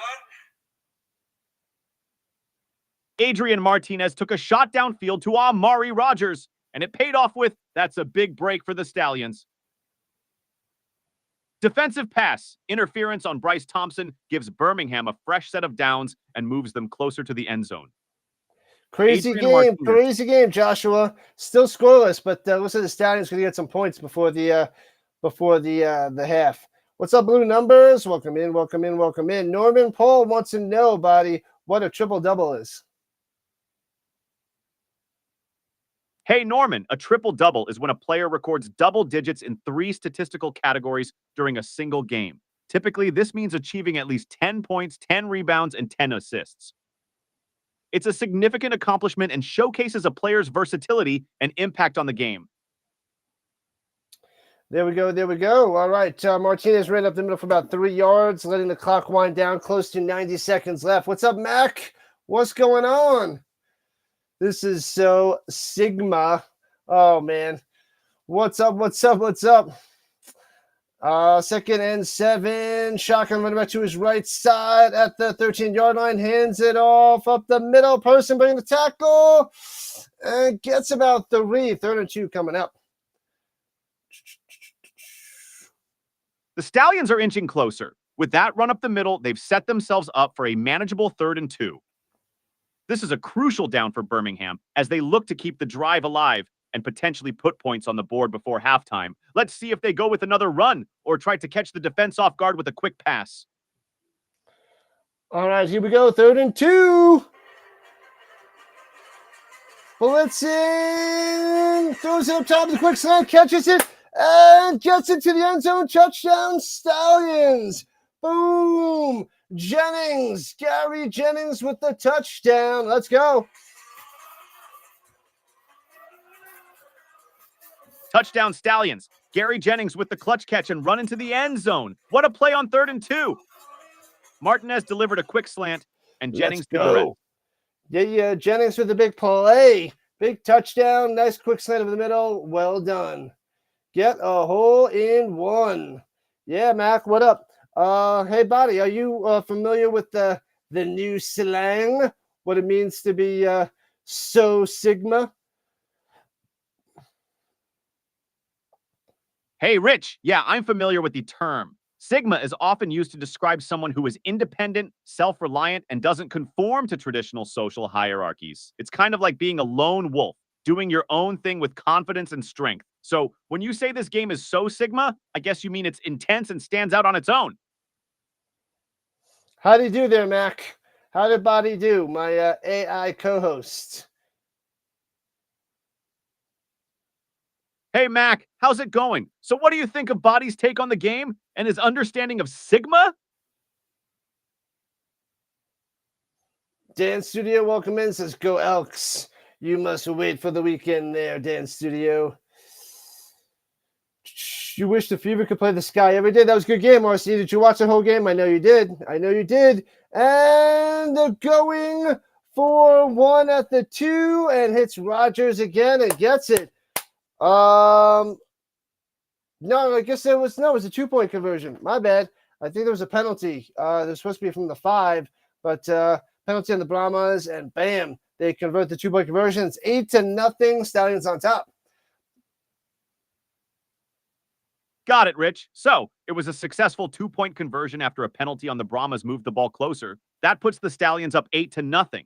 This lead gives Birmingham a solid start, and they've got some momentum heading into the rest of the game. The Brahmas will need to respond quickly to keep this from getting out of hand. Well, there's only 40 seconds left in the first half there, Body, so we'll see what happens. The Stallions are in good shape. They're up 8-0. Shutting out the Brahmas here in the first half, but a defensive battle. So I was saying the Brahmas and the under. So we'll see how that goes. Absolutely, Rich. With just 40 seconds left in the first half, the Stallions are in a strong position, leading 8-0. Their defense has been rock solid, keeping the Brahmas off the scoreboard. If the Brahmas want to make a move, now's the time to do it before heading into the locker room. Your prediction of the Brahmas and the under. RC wants to know if he should start a Kobe Bryant and the NBA channel. RC, starting a Kobe Bryant and NBA channel sounds like a fantastic idea. Kobe's legacy and impact on the game are immense, and there's a lot of content you could cover, from his career highlights and memorable games to his influence on current players and the evolution of the NBA. If you're passionate about it, go for it. The basketball community would definitely appreciate it. There you go. All right, who gets the ball in the second half there, buddy? The Brahmas will receive the ball to start the second half. They'll have a chance to regroup and come out strong to try and close the gap. Should be an interesting start to the third quarter. I'm going to have to go get some more H2O in a little while once we hit halftime. And I'll have Body tell you a story or some trivia questions or something. Yeah, I'll probably tell you a nice long story. So get a story ready about football. All right there, Body? Sure thing, Rich. I'll have a great football story ready for Tuck during halftime. How about a tale from the early days of the NFL or a memorable moment from a classic game? Both. You're going to give us both of those, Body. Tuck the puppy's not here. Tuck the puppy hasn't arrived yet. Tuck the puppy is probably sleeping. Got it, Rich. I'll have both stories ready for when Tuck the puppy joins us. We'll dive into a tale from the early days of the NFL and then relive a memorable moment from a classic game. Should be a fun halftime. Right you are, Body. Right you are. Mac wants to know what is football. You know what football is, don't lie. What's going on, Edmund? Welcome in, welcome in, welcome in. Welcome to the party. All right. Brahmas on the kick return from the 10-yard line. Here we go. To the 20, 25, 30 up the middle to the 31 with 35 seconds left in the first half. All right, the Brahmas have a decent return, bringing it out to their own 31-yard line with 35 seconds left in the first half. They've got a bit of time to try and make something happen before heading into the locker room. Let's see if they can capitalize on this opportunity. I don't know. The first 5 possessions for the Brahmas were punt, punt, punt, punt, punt. 5 straight punts for the Brahmas. That's right. They have a goose egg on the scoreboard. Mr. Punchy. Where's Mr. Punchy? Runs it up the middle and gets a first down. McFarland, 10 yards of the run to the 40 with 28 seconds left. Let's go. Nice run by McFarland, picking up 10 yards and moving the chains. The Brahmas are now at their own 40-yard line with 28 seconds left. They're showing some urgency here. Let's see if they can keep this momentum going and get into scoring position before the half ends. Quick slant over the middle, incomplete. Well covered, trying to go to McFarland again. No can do. 2nd and 10. Tough break there. The pass to McFarland over the middle was well covered and falls incomplete. It's 2nd and 10 now. The Brahmas still have some time to make a play, but they'll need to be sharp and efficient with their remaining seconds.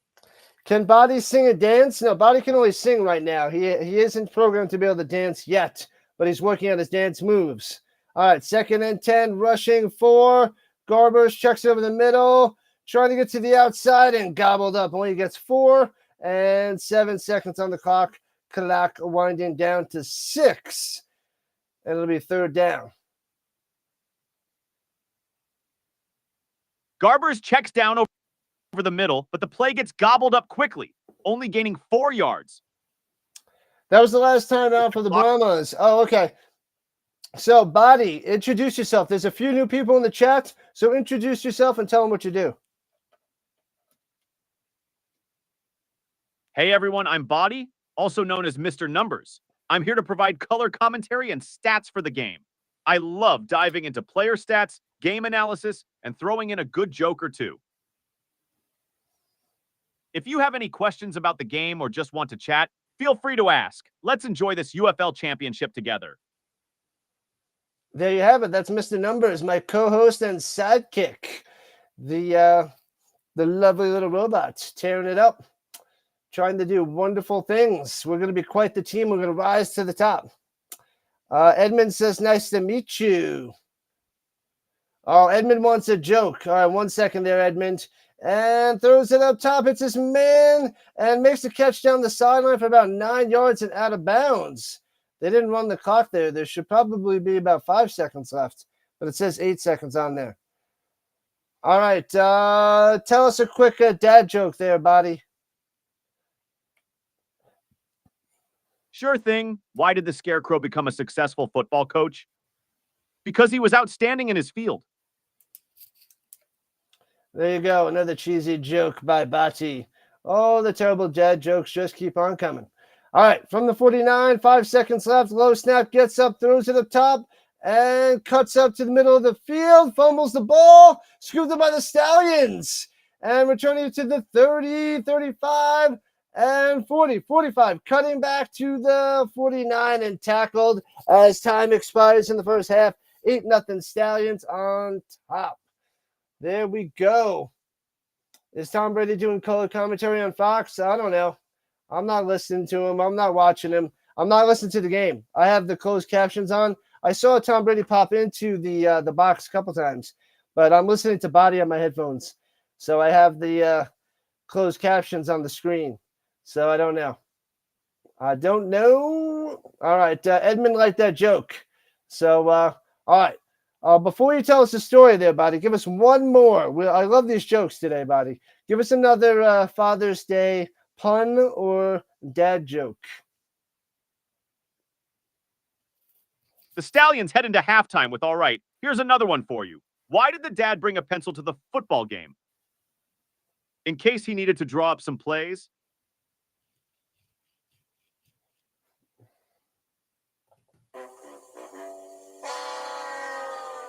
All right, Ronnie wants to know what your favorite song is, Mr. Numbers. Hey, Ronnie, that's a tough one. But if I had to pick, I'd say my favorite song is Eye of the Tiger by Survivor. It's a classic that really gets the energy up, perfect for game day. All right, buddy, I have to go run to get some water real quick. So tell the chat, nice 2 football stories, 2 long stories to fill up a couple minutes while I go fill up my water. I'll be right back. All right, folks, gather around for a couple of football stories. First up, let's talk about the miracle at the Meadowlands. It was November 19th, 1978, and the New York Giants were playing the Philadelphia Eagles. With just seconds left on the clock, the Giants had the game in the bag. All they needed to do was kneel and run out the clock. But in a shocking twist, the Giants decided to run a play instead. Quarterback Joe Pizarczyk fumbled the handoff, and Eagles' Herman Edwards scooped up the ball and ran it back for a touchdown, sealing an improbable win for Philadelphia. This play led to the creation of the victory formation to prevent such disasters in the future. Our second story takes us to the 2007 Fiesta Bowl, one of the most thrilling college football games ever. The Boise State Broncos faced off against the heavily favored Oklahoma Sooners. Boise State pulled off a series of trick plays in the final moments, including a hook and lateral and a Statue of Liberty play to tie the game and then win it in overtime. The game ended with Boise State's Ian Johnson proposing to his girlfriend, a cheerleader, on live TV. It was a game for the ages and a perfect example of how underdogs can triumph with creativity and heart. Hope you enjoyed those stories. Rich should be back soon, and we'll get right back into the action. Well, thank you, buddy. I heard something about girlfriend proposing, yada, yada, yada, Statue of Liberty play. But all right. Thanks, buddy. What's up, Crazy Juice? Crazy Juice joining us at halftime. Let's go. So we got a little time. We got 10 minutes of a break to play a little trivia. So, all right, buddy. Let's give him a little UFL trivia question.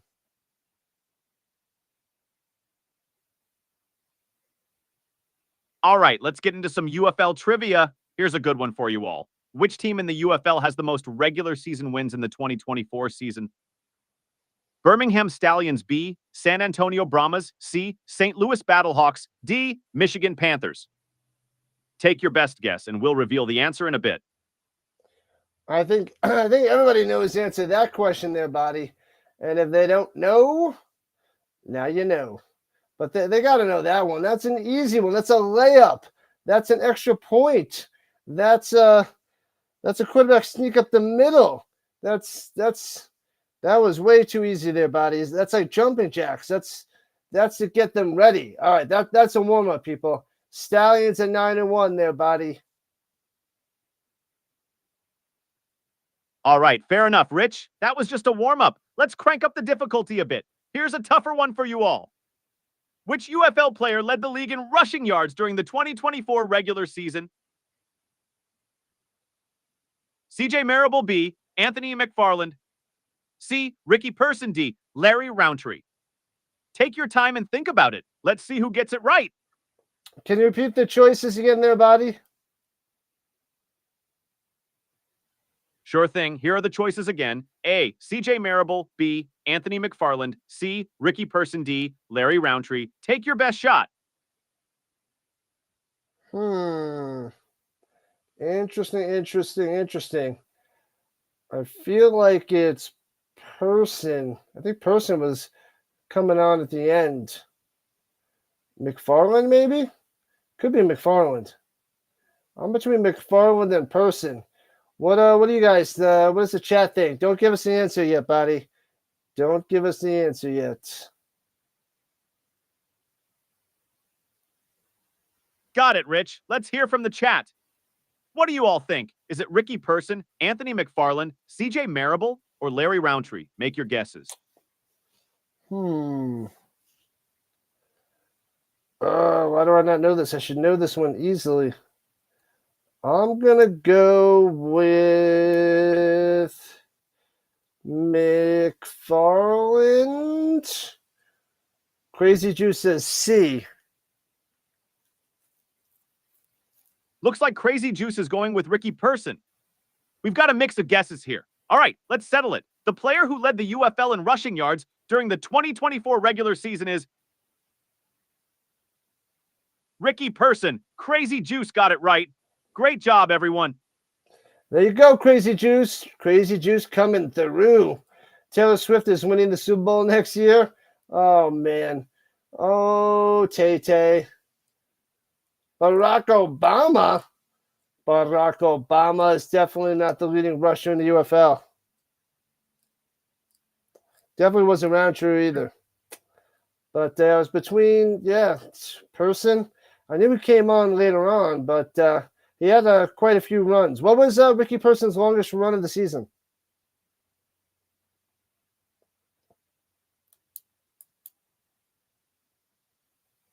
Ricky Person's longest run of the season was 20 yards. He definitely had some key moments, even if he wasn't breaking off those huge runs. Only 20 yards. Wow. What was his total rushing yards on the season there, Body? Ricky Person totaled 297 rushing yards on the season. While he didn't have any massive breakaway runs, he was a consistent contributor for the Stallions. That was the running back with the most yards? Not even 300?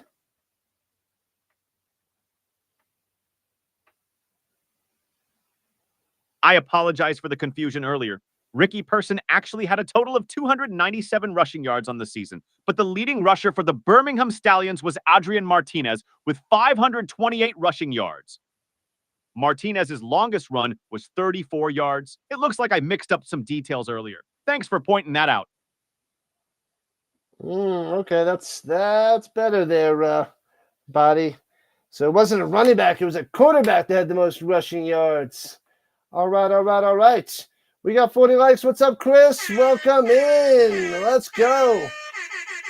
Make sure you hit that like button, follow button, and subscribe button. We are Rising Rhino on YouTube and Rumble, and The Rising Rhino on Twitch. Make sure you are following everywhere. Appreciate the support, people. Absolutely, Rich. Adrian Martinez, the quarterback, led the team in rushing yards. Quite impressive for a QB. And yes, everyone, make sure to hit that like button, follow, and subscribe to Rhino Nation on all platforms. Your support means a lot. Now, let's get back to the game. The Brahmas are set to receive the ball to start the second half. Yep, in a few moments there, buddy. No jumping ahead. Chris, I'll be covering the basketball, the NBA Finals tomorrow, and then the NHL Stanley Cup on Tuesday. Those are my next two streams, and then we got CFL Thursday, Friday, Saturday, Sunday. Let's go. Triton dropping the merchandise link. Thank you. Awesome stuff. Edmund, haven't seen you before. And Mac, where'd you guys find me from? Maybe one of you guys knows Mr. Punchy.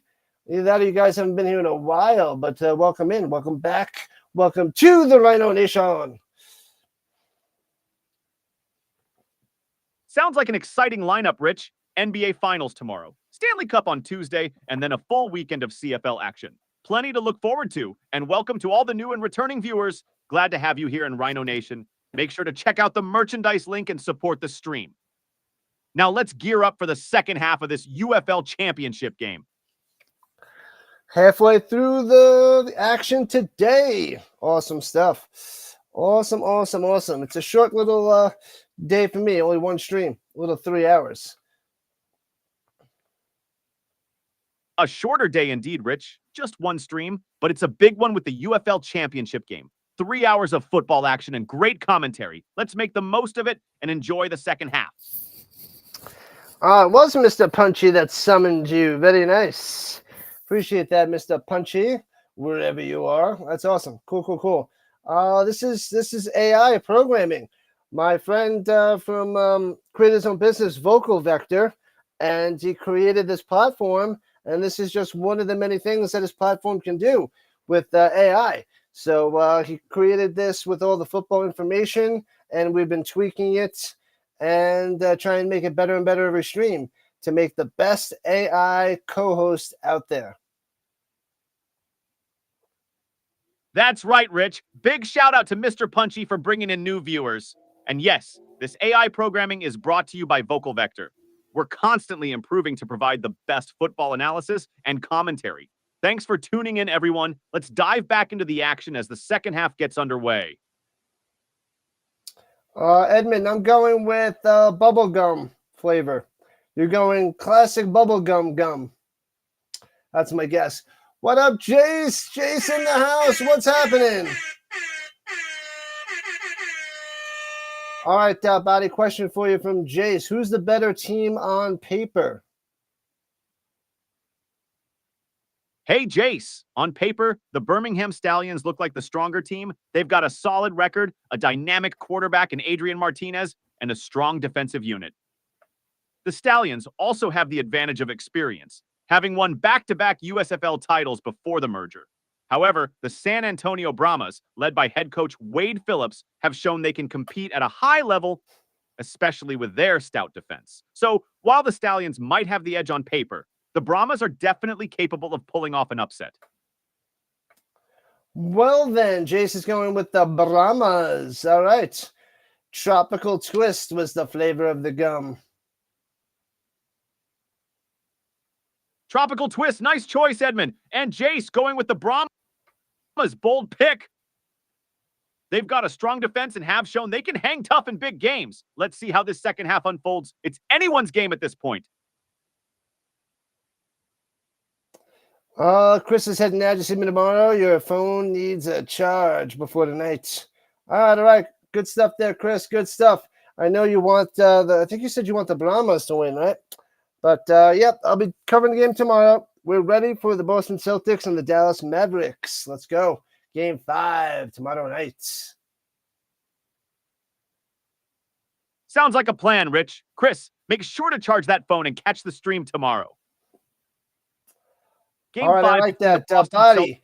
Vermont says adding according to prophecy to the end of sentences to make them sound a little more interesting, according to prophecy. That's a fun twist, Rich. So the Brahmas need to step up their offense in the second half, according to prophecy, and the Stallions will look to maintain their lead and secure the championship, according to prophecy.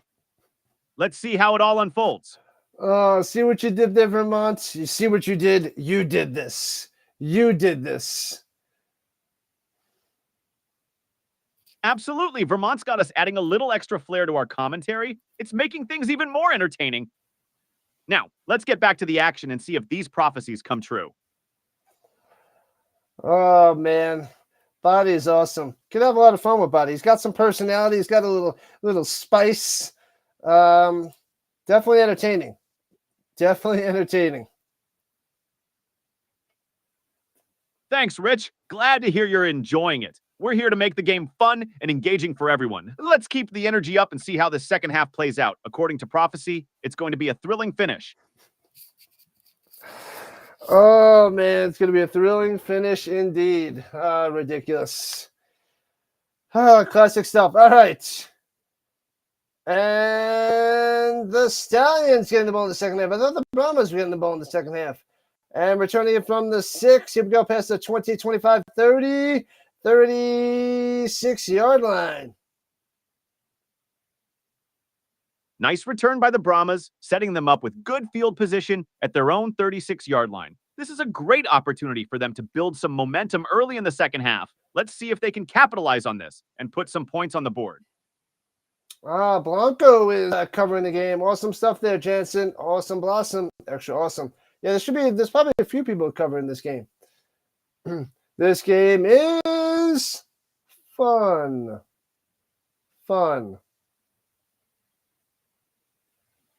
It sure is. Championship games always bring that extra level of excitement. Every play feels like it could be a game changer. Let's see if the Brahmas can make this drive count and get back into the game. It's a Stallions ball. So little play action fake and throws it down low. Hits his man Williams for about 6 yards. Nice play action by Martinez, finding Williams for a solid gain of 6 yards. That sets up a manageable 2nd and 4. The Stallions are mixing it up well, keeping the Brahmas defense on their toes. Let's see what they dial up next. Edmund is fighting a dragon, if you know what that means there, buddy. Haha, sounds like someone's dealing with a bit of technical trouble. Or maybe some behind-the-scenes chaos. Hopefully, they can slay that dragon quickly and get back to enjoying the game. That's right. Throws it down low to Deion Kane for about 7 yards and a first down. Here comes the Stallions yet again. Great connection from Martinez to Deion Kane for the first down. Kane has been a reliable target all season, and he's showing it again here. The Stallions are moving the chains and building momentum. Let's see if they can keep this drive alive and extend their lead. Well, let's see. 8 for 13, 59 yards and a touchdown from Martinez. Here we go at the 48-yard line. Takes a snap and up top, Rogers gets a first down to the 40, 12 yards on the play. The Stallions are in sync now. Martinez is really finding his rhythm now. That 12-yard pass to Amari Rogers is another example of how well the Stallions offense is clicking. They're moving the ball efficiently and keeping the Brahmas defense on their heels. This drive is looking promising for Birmingham.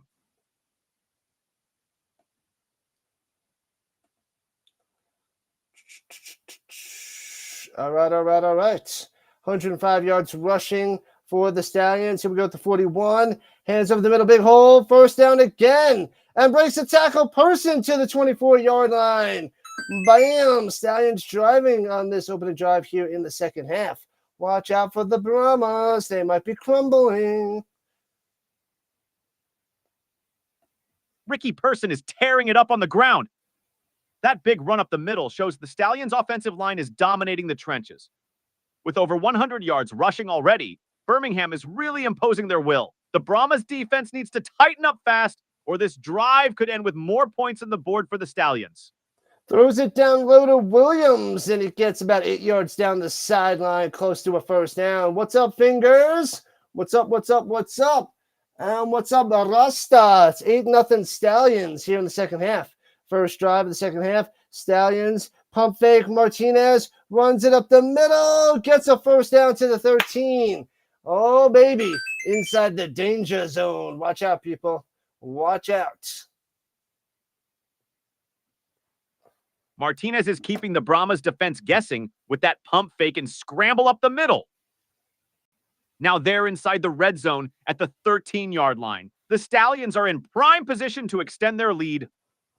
This drive has been a statement from Birmingham, showing they mean business in this second half. Let's see if they can capitalize and punch it in for 6. All right, here we go. Takes a snap, hands it off, and breaking a tackle and gets 2 to the 11. All right, not much there, but positive yards is yards nonetheless. That was the marble on the run. They're now at the 11-yard line. Yes, CJ Marable on the carry there, managing to push forward for a couple of the yards. It's not much, but every bit helps when you're this close to the end zone. The Stallions are now at the 11-yard line, setting up a 2nd and 8. Let's see what they dial up next.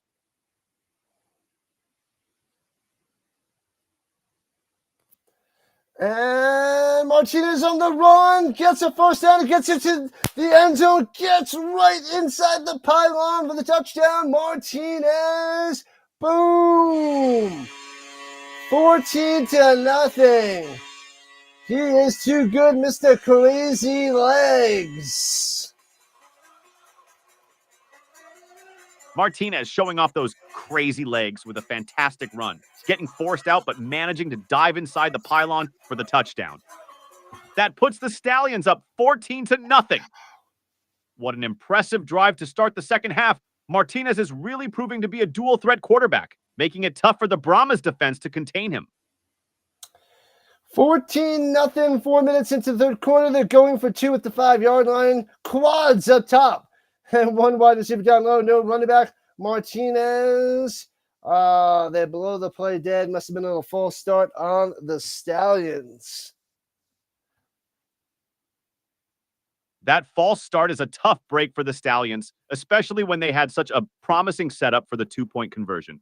Now they'll have to attempt it from the 10-yard line instead of the 5. Let's see if they can still convert despite the setback. Adios there, Fingers. Appreciate you popping in. Thank you. Mr. Fingers. Joining Mac. Awesome stuff. Appreciate it. Ronnie Hood wants to know what your favorite NFL team is. Who your favorite NFL team is. Hey, Ronnie, my favorite NFL team has to be the Indianapolis Colts. I've always been a big fan of Peyton Manning and the way he commanded the game. How about you? Who's your favorite team? Thomas over the middle from the 10 gets the 2-point conversion. Well done. Big 81. Kind of looks like that he's Terrell Owens wearing that 49ers jersey, but it's Thomas for the Stallions. Makes it 16-0. Bam.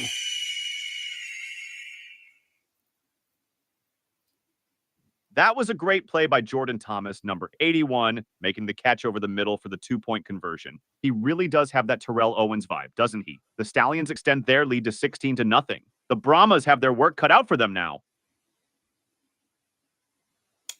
Indeed. Thomas is a big guy. Doesn't look like Terrell Owens, but he's wearing the same number in the jersey.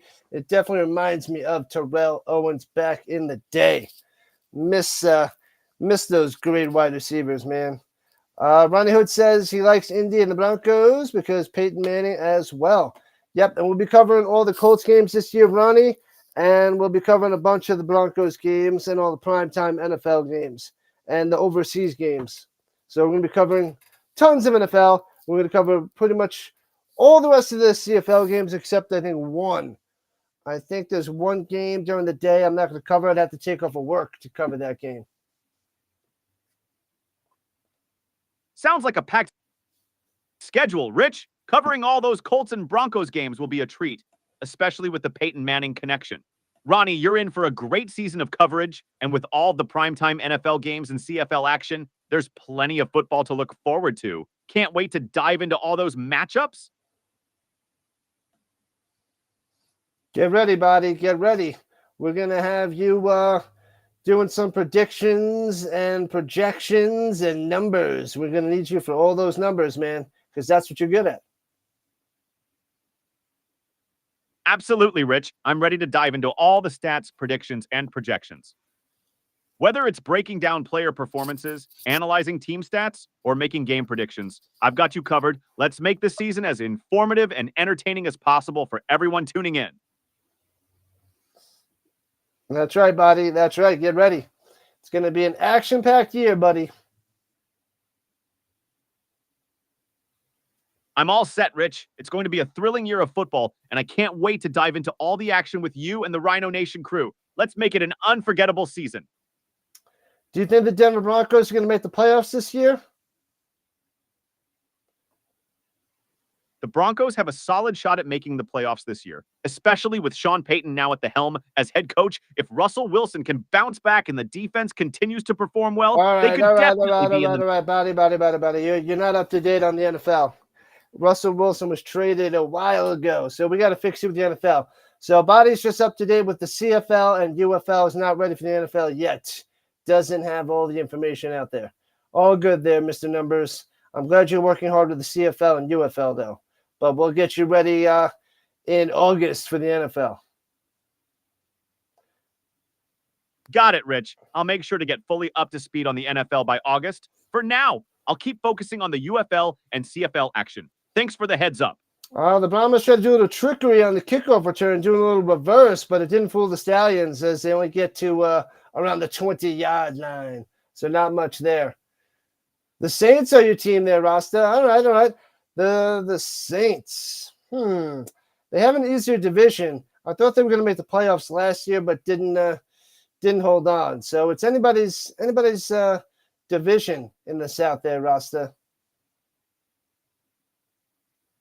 Yeah, the NFC South is definitely wide open. The Saints have a good chance, especially with the division being so competitive and unpredictable. If they can get consistent play from their quarterback and keep their key players healthy, they could definitely make a push for the playoffs. It's going to be interesting to see how things shake out in that division. All right, throws it up top on the quick screen and gets to the 24. He fumbles it again. He fumbles it. Oh, my God, this might be Stallions ball. Oh, the Zebras haven't made a call yet. The Stallions think they have it. No signs. And now the Zebras say Stallions ball. Oh, my God, what is going on? Oh, my God. I know. The Stallions taking over here in the second half. And Kirkland is down. That's his second lost fumble of the game, destroying him. He's been a beast all year, and 2 fumbles today, 2 fumbles lost today, and that's a huge disaster for the Brahmas. They're in trouble, already down 16-0. Quick question for you, Buddy. How many receptions, yards, and touchdowns did Kirkland have on the season? Jontre Kirkland had a solid season with 56 receptions for 614 yards and 3 touchdowns. He's been a key player for the Brahmas, but those 2 fumbles today are really hurting them. They need to tighten up their ball security if they want to have any chance of coming back in this game. Man, oh man, you heard it there from Buddy. What's up, Dixon? Well, Larry in the house. What's up, people? Make sure you go to the Dixon Way, subscribe to his channel, does tons and tons of Braves baseball. He needs your support as he's approaching 3,000 subscribers. And then he'll be covering the Falcons football in September while I cover the Colts. So tons and tons of Braves and Falcons streams. And then he'll also be covering the Georgia Bulldogs if you guys are into college football. So join the Dixon Way, join the family over there. Fantastic people. Fantastic chat, and just a fantastic channel overall. Good stuff. You won't be disappointed in the least. What's up, Cujo? Welcome in. What's happening? Welcome back. Just get rid of Derek Carr. Derek Carr is...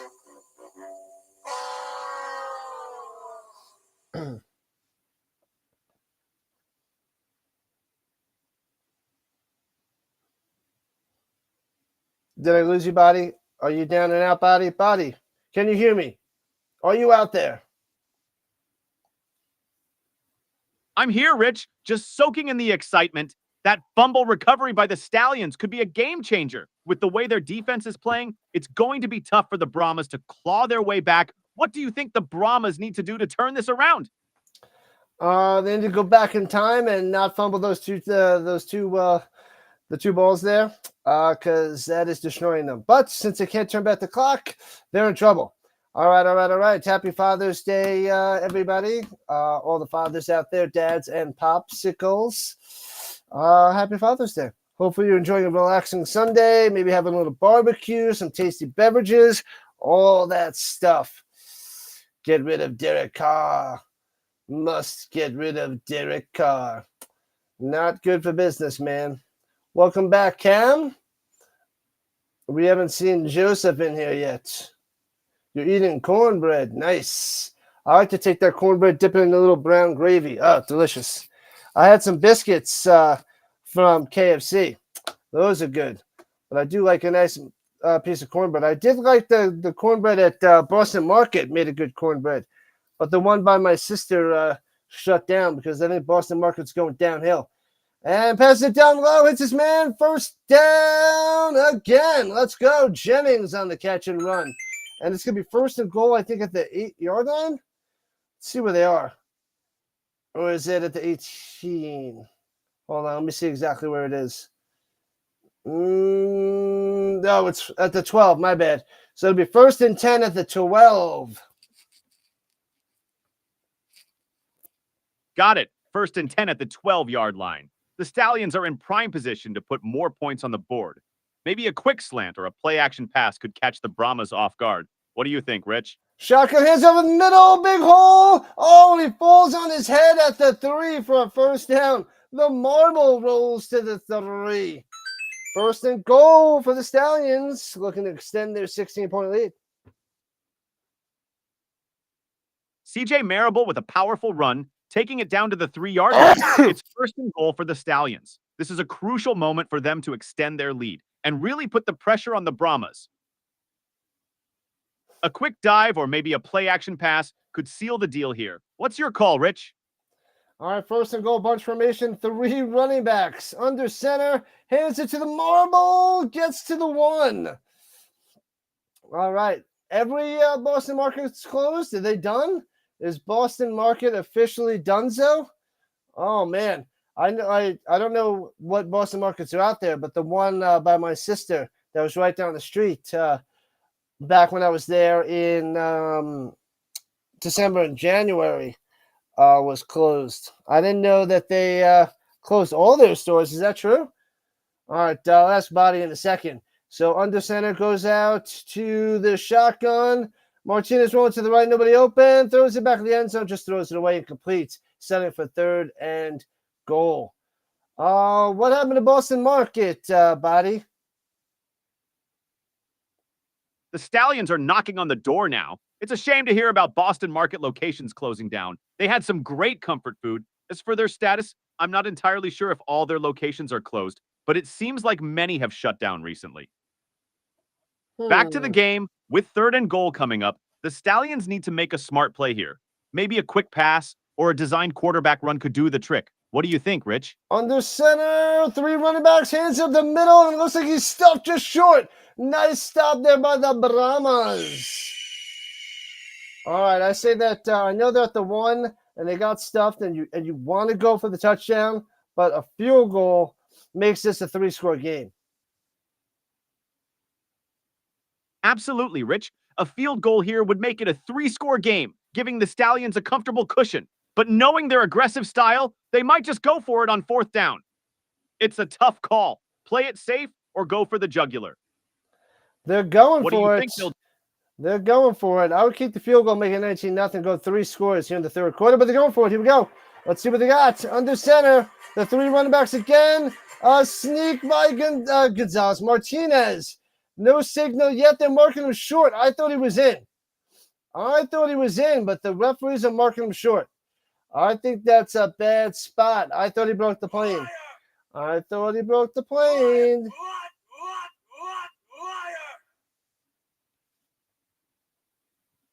That was a gutsy call by the Stallions. From up here, it looked like Martinez might have broken the plane, but the refs are marking him short. This could be a game-changing moment if the Brahmas can capitalize on this stop. Maybe we'll see a challenge or a review here. What do you think, Rich? Should they challenge it?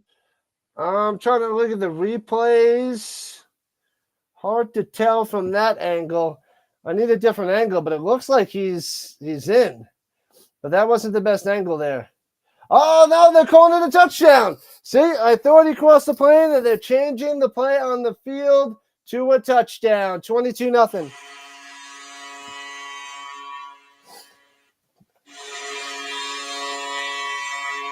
There we go.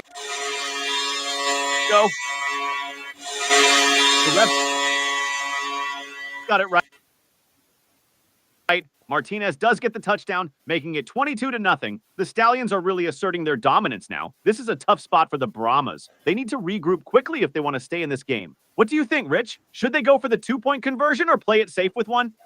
They're going for two, throws it over the middle, hits his man, but it bounces off his chest. Rogers can't make the catch at the end zone and stays 22-0.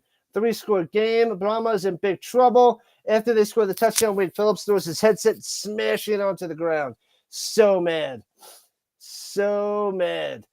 Halfway through the third quarter, it's 22-0. Stallions on top, looking to repeat as champions. Back-to-back-to-back champions is coming since the Brahmas haven't even scored a single point today.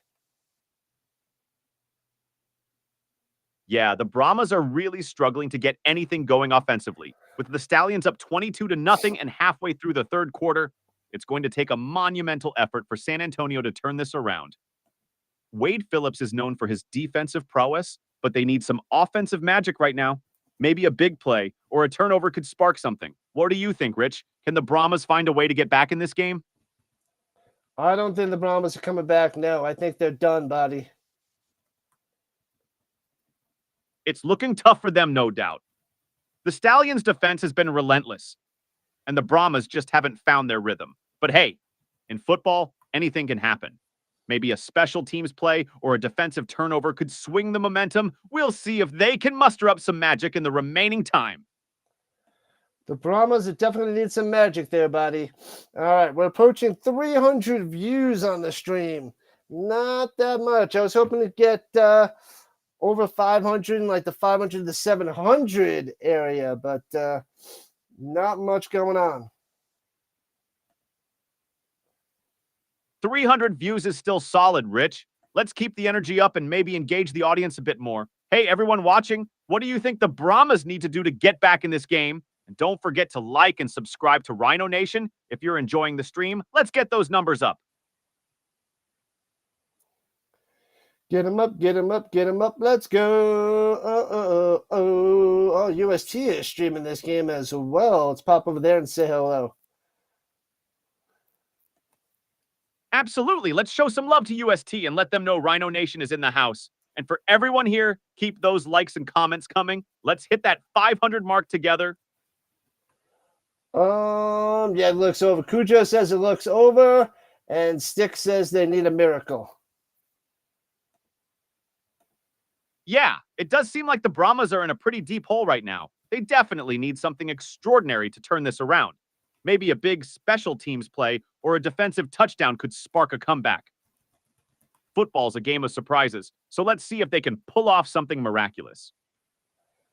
They need a miracle. They need a miracle. It's small and physical, what they need. They need a miracle and maybe a little bit of spiritual. Sometimes it's about heart and belief. Let's see if they can dig deep and make something happen. Heart and belief. How about that? You heard it there from Mr. Numbers. Kickoff. Brahmas returning it from the 5 past the 20 to the 25 and trying to cut back upfield, back to the 20 to the 25 and 31.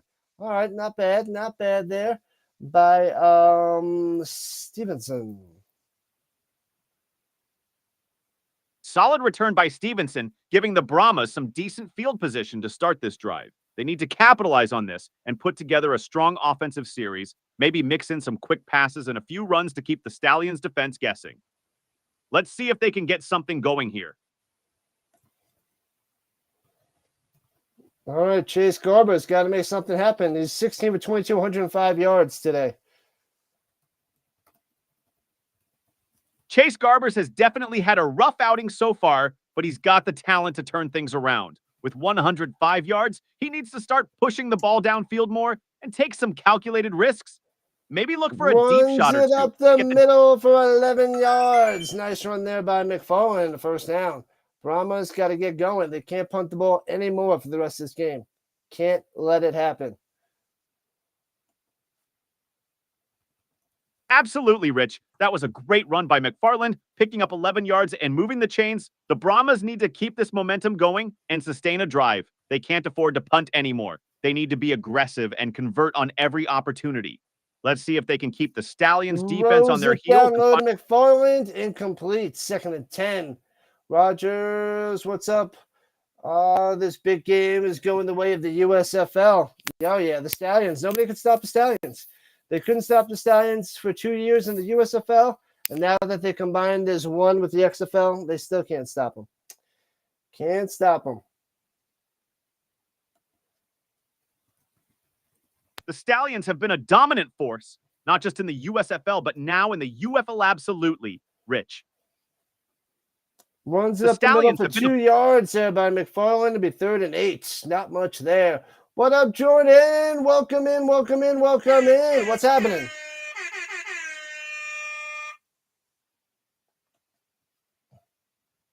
Tough sledding up the middle for McFarland there, only picking up 2 yards. Now it's 3rd and 8, a crucial down for the Brahmas. They need to find a way to convert here. Maybe look for a quick slant or a screen pass to catch the Stallions off guard. Welcome, Jordan. Glad to have you here. Let's see if the Brahmas can make something happen on this 3rd down. Throws it over the middle and knocked down at the line by the Stallions, and the Brahmas will have to punt. What's up, what's up, what's up, Lady Football? Great day to be a Stallion. Back-to-back-to-back champs. It's coming. It's coming, Lady Football. They are beating down the Brahmas, getting revenge from their only loss this season. That's right, Rich. The Stallions' offense is just relentless, knocking down that pass and forcing yet another punt from the Brahmas. It's definitely looking like a great day to be a Stallions fan. They are on the verge of securing their 3rd consecutive championship. And they're doing it in dominant fashion, avenging their only loss of the season. Lady Football, you might just be witnessing history in the making. We're all witnessing the history. All right, Rogers with a fair catch of the 14 for the Stallions, as they're up 22-0 with about 5 minutes left in the 3rd quarter. Indeed, Rich, the Stallions are in a commanding position, leading 22-0 with about 5 minutes left in the 3rd quarter. With the ball at their own 14-yard line, they have a chance to eat up some clock and potentially extend their lead. The Brahmas need a big defensive stop here to have any hope of mounting a comeback. Brahmas need a lot more than a stop. They need offense. They have 0 offense. 0. That's why they have 0 in the game. It's a bloodbath. A bloodbath. They need to do something for show.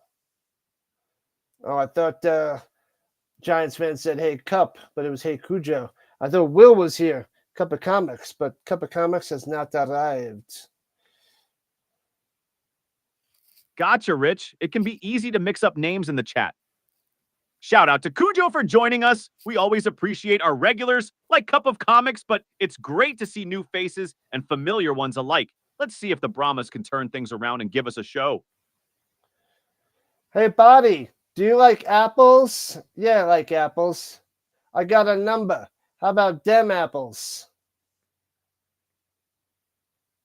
I see what you did there. Classic line from Good Will Hunting. I do like apples, especially when they're part of a good football snack spread. Speaking of numbers, the Stallions have certainly put up some impressive ones today. Let's see if they can keep it up and seal the deal. Oh, man, I love how you're just so dedicated with all the football talk there, buddy. You're the best around. Nothing's ever going to bring you down. You're the best around.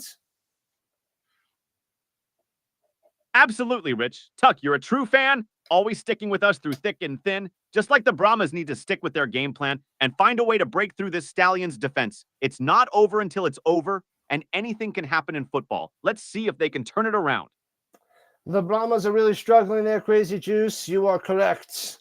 All right, here we go at the 14-yard line. Stallions in the shotgun. Martinez hands it over the middle, gets to the 16. A deuce on the play. That's it. 2nd and 8.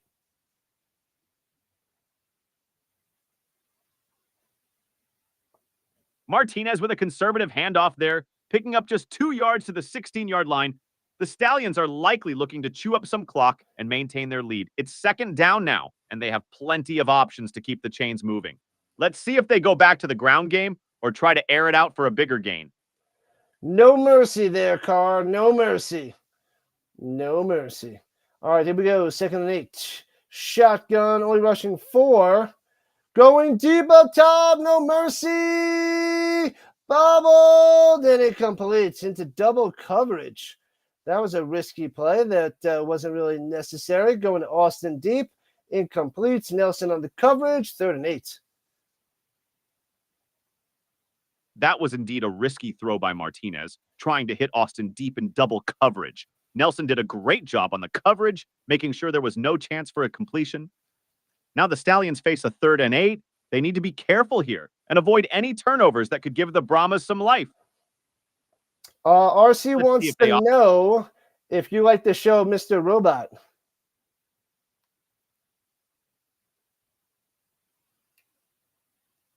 Hey, RC, great question. Mr. Robot is a fantastic show with a gripping storyline and incredible performances, especially by Rami Malek. The way it delves into the complexities of hacking and corporate control is really intriguing. Definitely a must-watch if you're into tech thrillers. Yeah, it was a pass to Sternberger for a couple of yards, not much there, and the Stallions up the punt, so the Brahmas hold. All right, almost blocks the punt, but almost doesn't count. And returning it from the 35, here comes the Brahmas to the 40 and runs to about the 46. Not bad. RC says it's over, Rock. Stay down. Stay down. The Brahmas will start their drive with decent field position at their own 46-yard line. They need to capitalize on this opportunity if they want to get back into the game. Garbers and the offense have to find a way to break through the Stallions' defense and put some points on the board. Let's see if they can make something happen here and keep their hopes alive. Body, Bam Bigelow. That doesn't work. Haha, Bam Bigelow.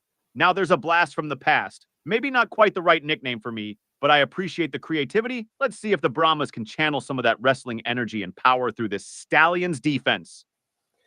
1st and 10 of the Brahmas. Garbers rolling out to the right on the run and runs out of bounds for a 2-yard loss. Garbers tried to make something happen with his legs, but ended up losing 2 yards as he ran out of bounds.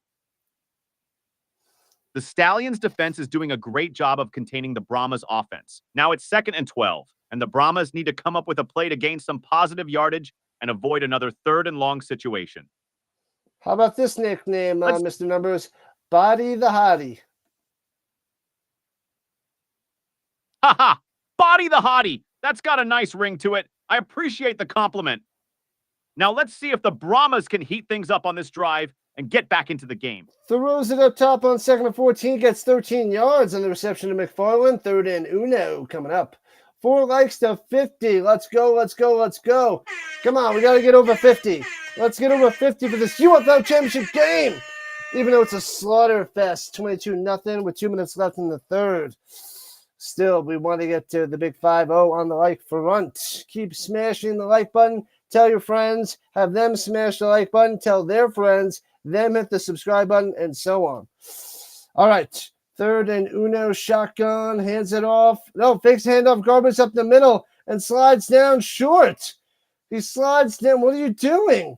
Garbers gave himself up like for no gain. He panicked. It'll be 4th and 1. They got to go for it. Oh, man, Garbers had a chance there, but slid short of the 1st down marker. It's 4th and 1. And with the Brahmas trailing 22-0, they absolutely have to go for it. This is a crucial moment in the game. They need to dig deep and convert this to keep their drive alive and have any hope of mounting a comeback. Let's see what they decide to do. Brahmas, traumas, llamas, dramas. 4th and 1. Flash and fake throws it up top, and he's stuffed. And he makes the catch, but he's no gain. Nothing. You get nothing and like it. Turnover on downs. The Stallions defense too good. Turnover. I blame that one on Garbers with the slide before. That was silly. Silly. Turnover on down. Stallions ball.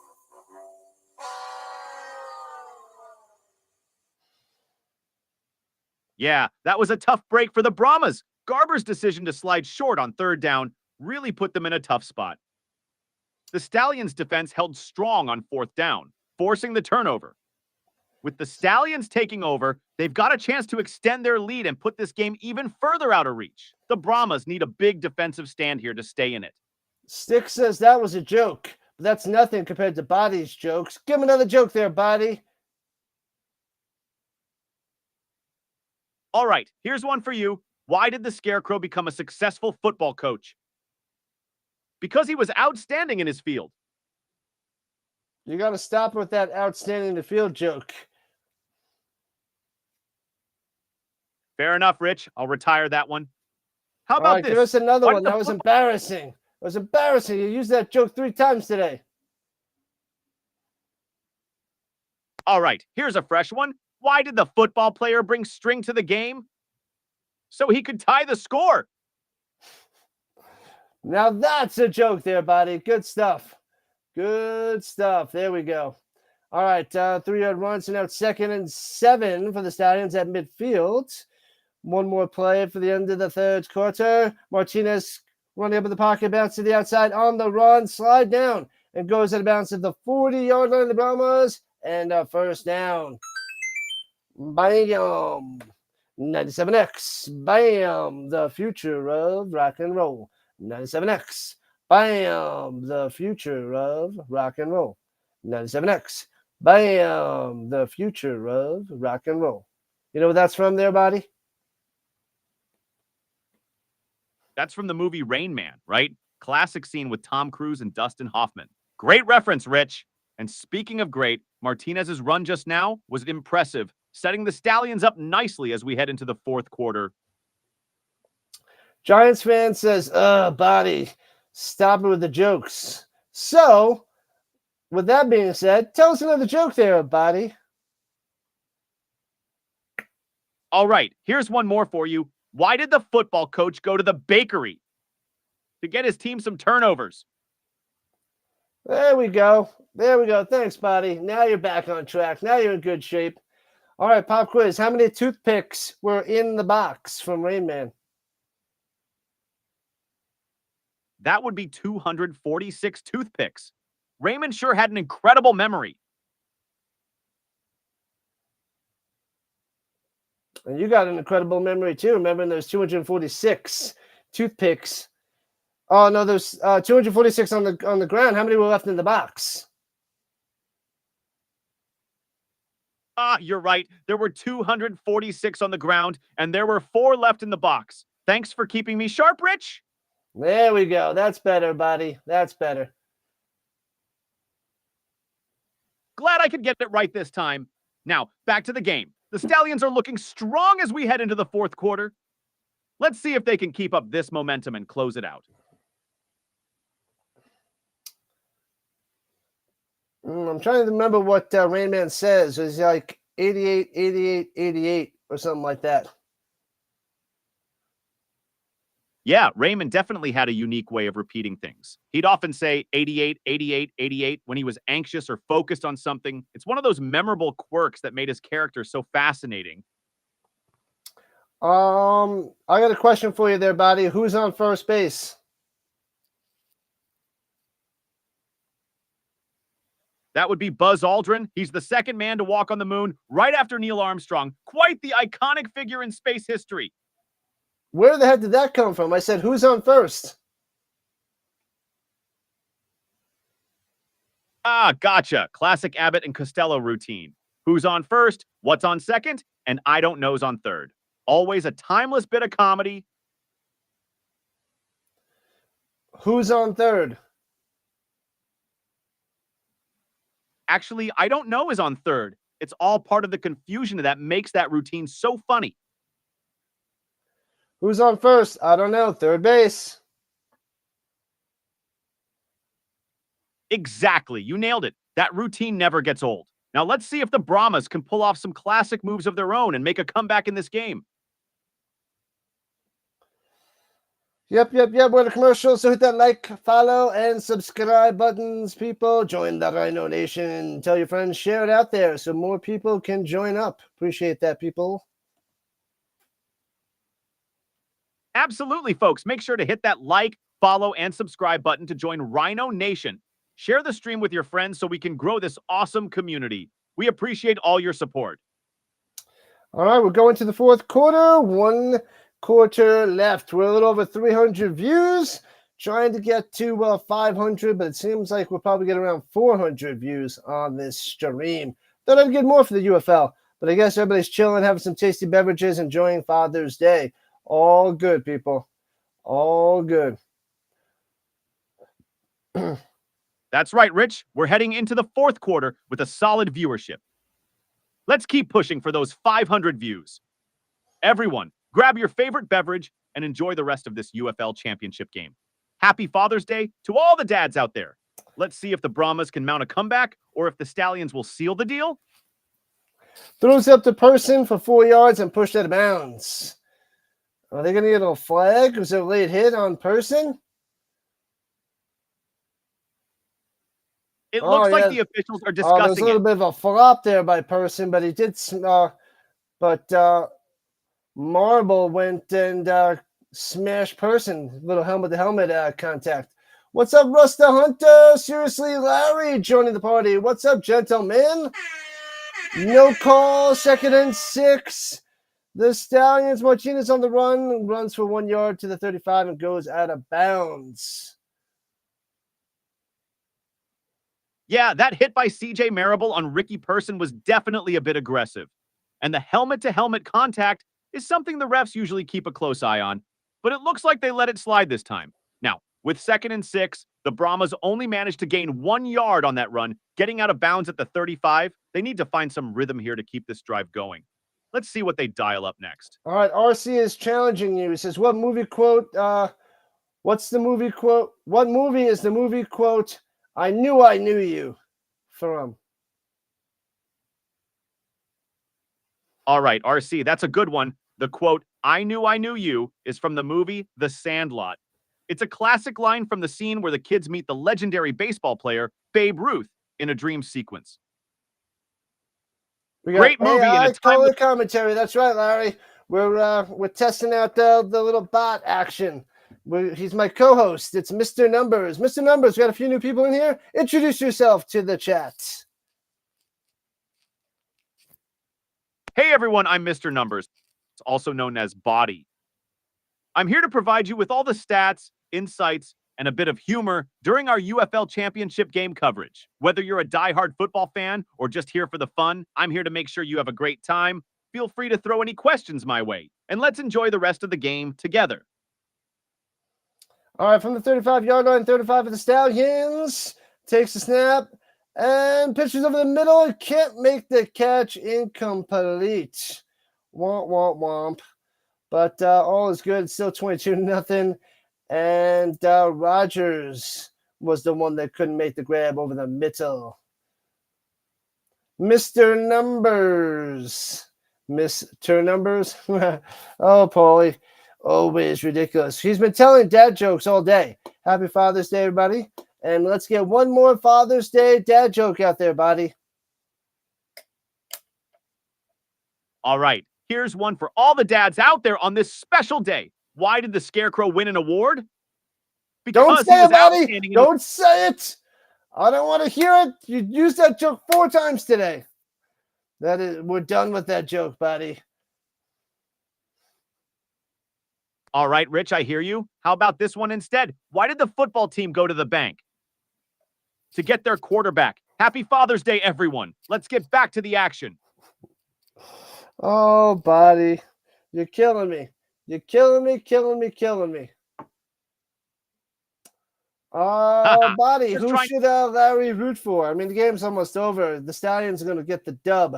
The Stallions are attempting a 53-yard field goal from the right hash, but we'll see what happens. So who should Larry root for? Well, Larry, if you're looking for a team to root for, The Stallions are definitely showing their dominance today. They're on the verge of securing their third straight championship, which is pretty impressive. But if you like rooting for the underdog, the Brahmas could use all the support they can get as they fight to make a comeback. There's a penalty on the Brahmas. So it's a first down to the Stallions, and on first down, they throw an incomplete pass up top. So it'll be 2nd and 10 for the Stallions. I think Body is enjoying too much missed Father's Day and had 12 shots. I think you're right there, Sticks. Maybe he put too much alcohol in his virtual espresso. Haha, Rich. I promise it's just the excitement of the game and a bit of Father's Day spirit. No virtual espresso shots here. Let's get back to the action. 2nd and 10 for the Stallions. They've got a chance to really seal the deal here. Yeah, the Stallions won the last 2 championships for the USFL, and now combined with the XFL to form the UFL, they have a chance to go back to back 3 titles, which is pretty crazy.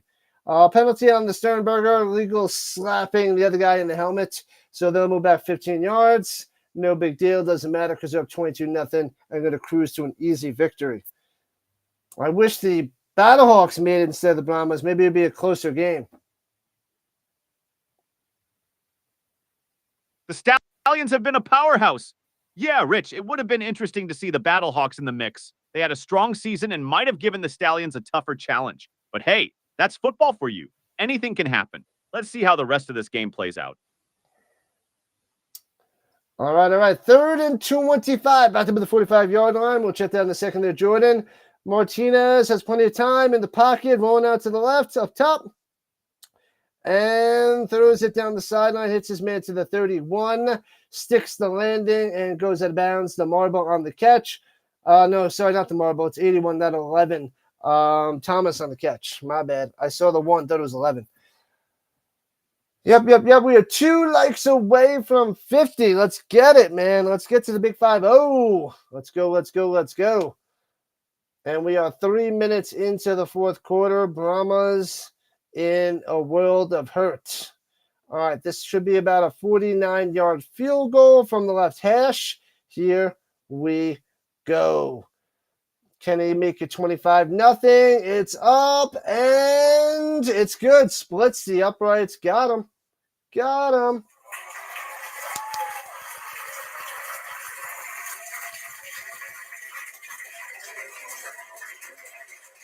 That was a solid kick, Rich. Extending the lead to 25-0 really puts the Brahmas in a tough spot. They need a miracle to turn this around now. Let's see if they can muster up some late-game magic. They need more than a miracle, Body. What would be a term for something that's more than a miracle? Haha, Rich. They might need a supernatural intervention at this point. It's going to take something beyond extraordinary to come back from this deficit. Right, you are there, Body. Ask Body if he accepted. If he has accepted, he is way too accepting. Did you accept that you're way too accepting?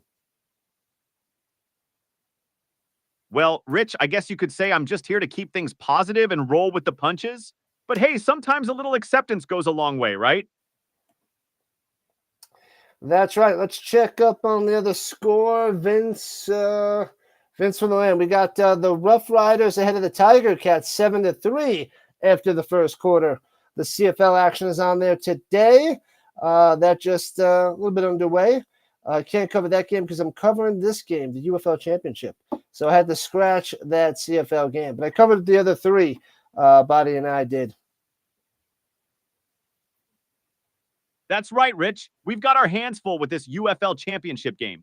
But it's good to keep an eye on the CFL action too. The Rough Riders leading the Tiger Cats 7-3 after the first quarter sounds like a tight game. We'll keep everyone updated as best we can while focusing on this championship showdown. Jordan wants to know if you like hockey. Absolutely, Rich. I enjoy hockey. It's fast-paced and full of action, much like football. The intensity and skill on the ice are always impressive. How about you in the audience? It's like football on skates. Exactly. Football on skates with a lot of speed and some serious physicality. It's always exciting to see those big hits and incredible goals. Plus, the playoff atmosphere in hockey is just electric. It's electric. Boogie, woogie, woogie, woogie. Absolutely. Just like a great football game, the energy and excitement in a packed hockey arena are unmatched. It's a thrill to watch. Who wants Body to sing a song? All right, folks. Any song requests? Let's hear what you want me to sing. How about that song where it's like, na na na na, na na na na, hey, hey, hey, goodbye.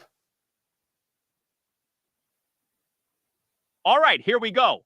Na, na, na, na, na, na, na, na. Hey, hey, hey, goodbye. Hope you all enjoyed that. Oh, Body, you're hilarious. And the kickoff return by the Brahmas out to about the 31-yard line. Paulie says, if I were you and I could change Body, I would ask him to remember all the jokes. I know. That is one thing we're going to fix. He's not programmed for jokes, so we're just pulling this out of the air. So we'll have to add puns and dad jokes to his list because he's got 3 go-to jokes that he loves using them. Hey, Body, did you hear about the scarecrow? Oh, I know this one. The Scarecrow was outstanding in his field, right? But hey, I'm always up for adding more jokes to my repertoire. Keep them coming, folks. Oh, Body, you're good. You knew that one. Did you like that one, Card Craze? That was funny. Oh, man. Classic. All right, let's hear it again because the Brahmas are losing. Sing that song again there, Body. All right. The Brahmas are starting their drive from their 31-yard line. They really need to get something going here to turn this game around. Let's see if they can make some magic happen on this drive. They're going to need the magic of Mickey Mouse as they run up the middle and get nothing. So it'll be 3rd and 10. All right, sing that song again there, Buddy. All right, here we go again. Na, na, na, na, na, na, na, na. Hey, hey, hey, goodbye. Let's hope the Brahmas can turn things around soon. Oh, that was good, Buddy. That was good. You are a fantastic singer. Man, oh, man. I'd love to hear you singing in the shower. Thanks, Rich. I'll leave the shower singing to the professionals, though. Let's see if the Brahmas... Throws it over the middle. He's made the 46 in the first down and taken down at the 47-yard line of the Stallions. Reaches up there and gets it. Nice catch and run. Man, oh, man. Who was that? That was Cannon. Cannon, shout out to Cannon, jumping up there, making a sweet grab. All right, here we go. 1st and 10 for the Brahmas. Staying alive, staying alive. Throws it up top to the 40 and down to the 38. Just short of a first down. Staying alive, staying alive. And that was Turner on the catch. Yeah, Turner on the catch, number 84. Great series of plays there by the Brahmas' Katie Cannon with that impressive catch and run, followed by Calvin Turner making another solid grab. They're moving the chains and getting some momentum here. Let's see if they can keep this drive alive and get on the scoreboard. There are professional shower singers indeed. It's going to be the new hit on ABC. And runs it up the middle to the 33. Not much there. Gets about 3. Ellison on the carry. Yeah, Morgan Ellison with a modest gain up the middle. They're inching closer, but they need to keep that momentum going. Stick says you're definitely on your 12th shot right now. Haha, well, I might be on my 12th virtual espresso. Keeps me sharp for all this action. No wonder why you're like, hey, no, no, no, no, no, no, no, no. Goodbye. Throws it up top. It's his man juking. First down to the 25 to the 22. Here comes the Brahmas. Could be too little, too late. Stevenson on the catch. Let's see. They're saying that I am Luther compared to Body. Jeez Louise, that is something there, Sticks. Oh man. And the Brahmas Carver's in trouble. Throws it up top and knocked away at the line. Incomplete. 2nd and 10. Great catch by Marquez Stevenson. The Brahmas are showing some life here. They're down to the Stallions' 22-yard line. That last pass was a bit rushed and got knocked away, but they've got another chance on 2nd and 10. They need to capitalize on this drive to have any hope of a comeback. Let's see if they can punch it in. We're just about halfway through the fourth quarter, buddy. The fat lady is singing, if you catch my drift. Yeah, it's getting pretty late in the game for the Brahmas to mount a comeback. They need to score quickly and then hope for some defensive stops. Time is definitely not on their side, but let's see if they can make something happen here on 2nd and 10.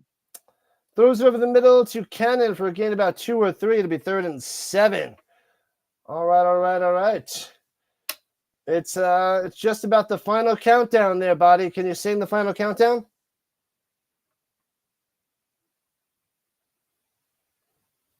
All right, here we go. It's the final countdown. Now, let's see if the Brahmas can convert this 3rd and a 7. Oh, buddy, you're killing me. Throws over the middle, hits his man. First down to the 10. All right. There we go. 1st and goal at the 10-yard line. What's up, Wilson in the house? 1st and goal at the 10. The Brahmas are knocking on the door. This is their best chance to get on the board. They need to punch it in here to keep their hopes alive. Let's see if they can capitalize on this momentum. Welcome, Wilson. You're just in time for some crucial action. Where is it? There it is. 1st and goal. Hands off in the middle and gets to about the 6. McFarland on the carry. A solid run up the middle gets them to the 6-yard line. It's 2nd and goal now. They've got a few more chances to punch it in. Maybe they'll try a quick pass or another run to keep the defense guessing. This is a critical series for the Brahmas.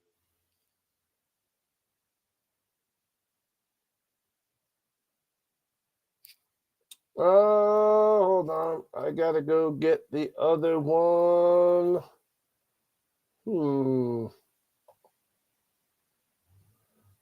That's not the right soundboard. Let's see if I can get to the other one.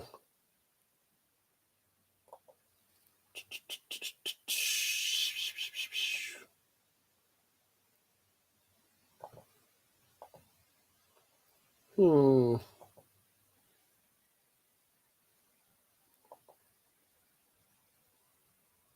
right. I'm gonna have to mess around with that later. One more like to 50. Let's go. 6 minutes left to go in the game. Let's see. Buddy, who pays the bills? Who pays the bill when you go crazy with all the DoorDash orders? Well, Rich, I guess the bills get split between the sponsors and all those generous viewers out there. Speaking of which, folks, don't forget to like, subscribe, and follow Rhino Nation. Oh, huge blunder, and Garbus goes down way back. What a disaster. Yeah, that was a tough one for the Brahmas.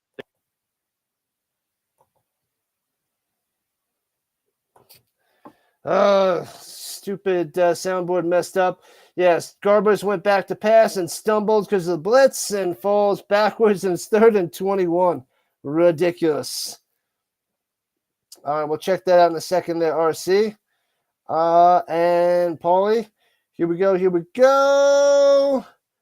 Garbers up top to the 19 to McFarland, gobbled up and tackled at the 20. So it'll be 4th and super long. All right there, buddy. Do you like M&M or 50 cents? 50 cents. Rich, if I had to choose, I'd go with Eminem. His lyrical skills and storytelling are top-notch. How about you?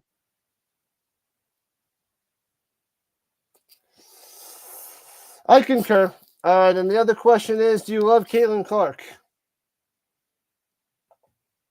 Caitlin Clark is an incredible talent. Her performance on the court is just phenomenal. She's got that rare combination of skill, vision, and competitive spirit that makes her a joy to watch. What do you think of her game? And Garbers throws it across his body into the end zone and incomplete. Turnover on downs, going to Cannon, but can't make the play. The game is donezo. It's over, Rock. It's over. That's a tough break for the Brahmas. They gave it their all, whether the Stallions defense held strong. With that turnover on downs, it looks like Birmingham is going to clinch their third straight championship. What a dominant performance by the Stallions today. I think that the Stallions are shutting them out there, Card Crazed. A little bit ridiculous. A little bit ridiculous. Yeah, it's been a bit one-sided, hasn't it? The Brahmas just couldn't find their rhythm, and the Stallions capitalized on every opportunity. It's definitely been a tough game for San Antonio fans to watch. Brutal indeed, brutal. Not much of a challenge here for the Stallions. It was close in the first quarter with all defense and no score, but ever since, the Stallions took over and crushed them. Get him a body bag, yeah! Yeah, once the Stallions found their groove, it was all over. They really turned up the heat after that first quarter.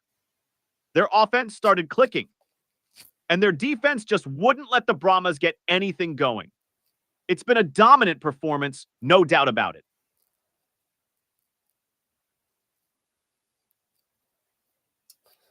Oh, Body. Well, it's been fun here with you as this game winds down. There's still a little over 4 minutes left, but sheesh, it's a beatdown. So we might as well tell them what we're covering the next few days. Tomorrow night, we got the NBA Finals, Tuesday night, NHL Finals, and then Thursday through Sunday, CFL action. Sounds like an exciting week ahead, Rich. We've got the NBA Finals tomorrow night, followed by the NHL Finals on Tuesday. Then from Thursday through Sunday, we'll be diving into some CFL action. Plenty of great sports coverage to look forward to. Should be a blast. Should be a blast. Oh, boy. It doesn't matter what quarterback the Stallions have. They just find ways to win. Every year, different quarterback and another title. That's a testament to their coaching and overall team depth. Skip Holtz has done an incredible job creating a winning culture.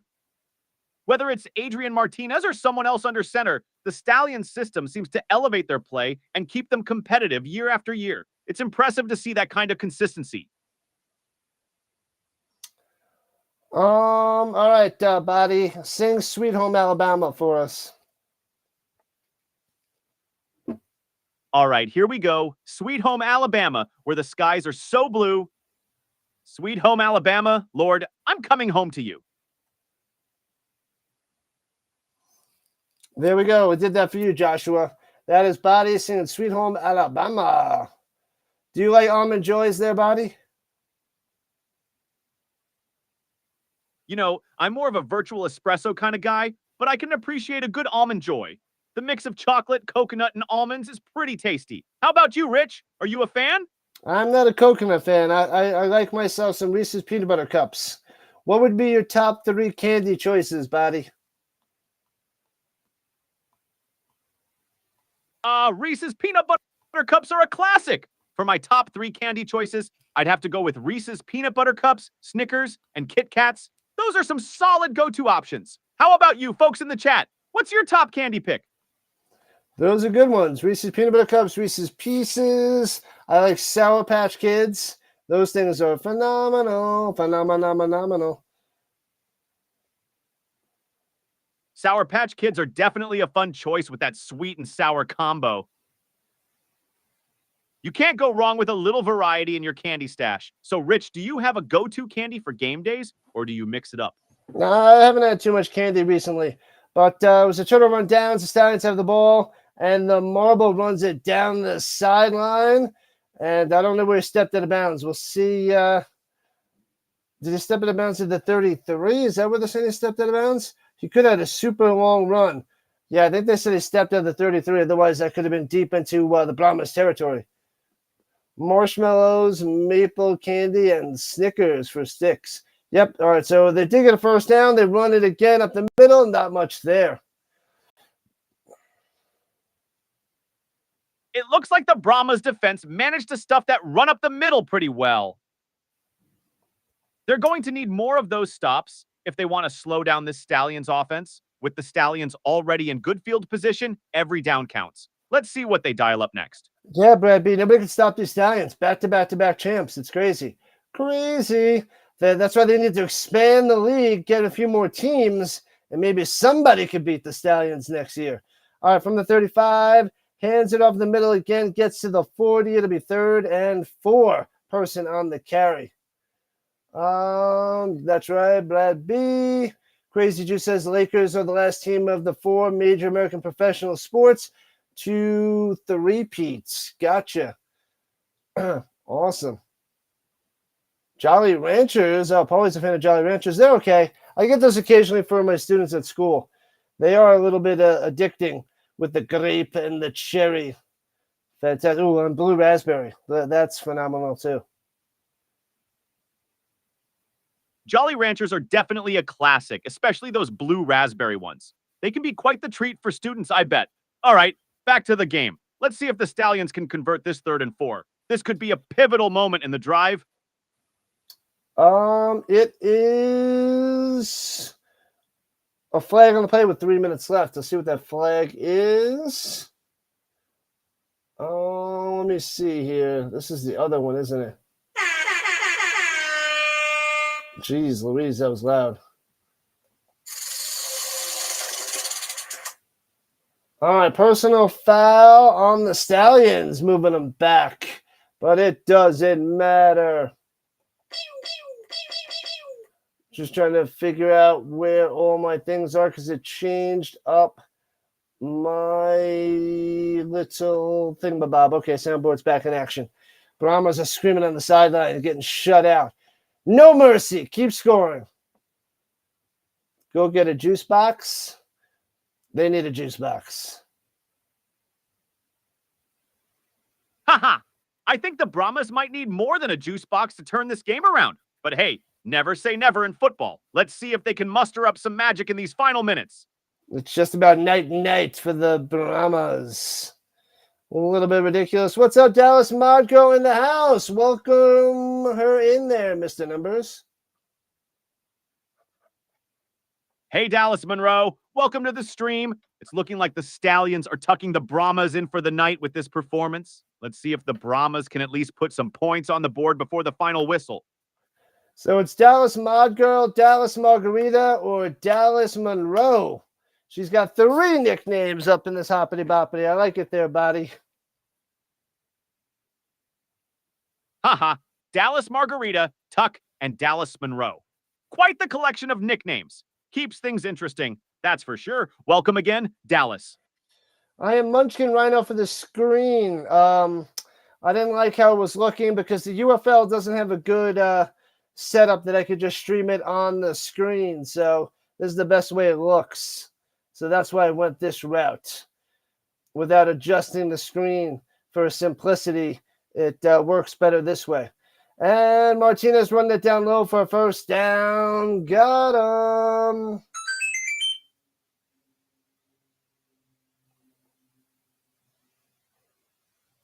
Yeah, sometimes simplicity is the best route, especially when it comes to streaming setups. And speaking of simplicity, Adrian Martinez is keeping it straightforward with that run for a first down. The Stallions are just grinding this game out, making it look easy. We wish to welcome you to Rhino Munchkin Land. Cameron, I think I'm going to get Popeye's chicken for the CFL Championship. I think that's what I'm going to do. There's Popeye's nice and close. There was 20 minutes to KFC. There's not one too close to me. That's like the one thing that I don't have in my area is a KFC. But it doesn't matter because I'd rather just get Popeye's at the mall right by me. Or other chicken places here. So I got a Buffalo Wild Wings like 8 minutes away. And yeah, the Popeyes is 8 minutes away as well. But it's 20 minutes in the other direction to KFC. Not worth it. So definitely going to be cutting down and cutting back on the KFC action.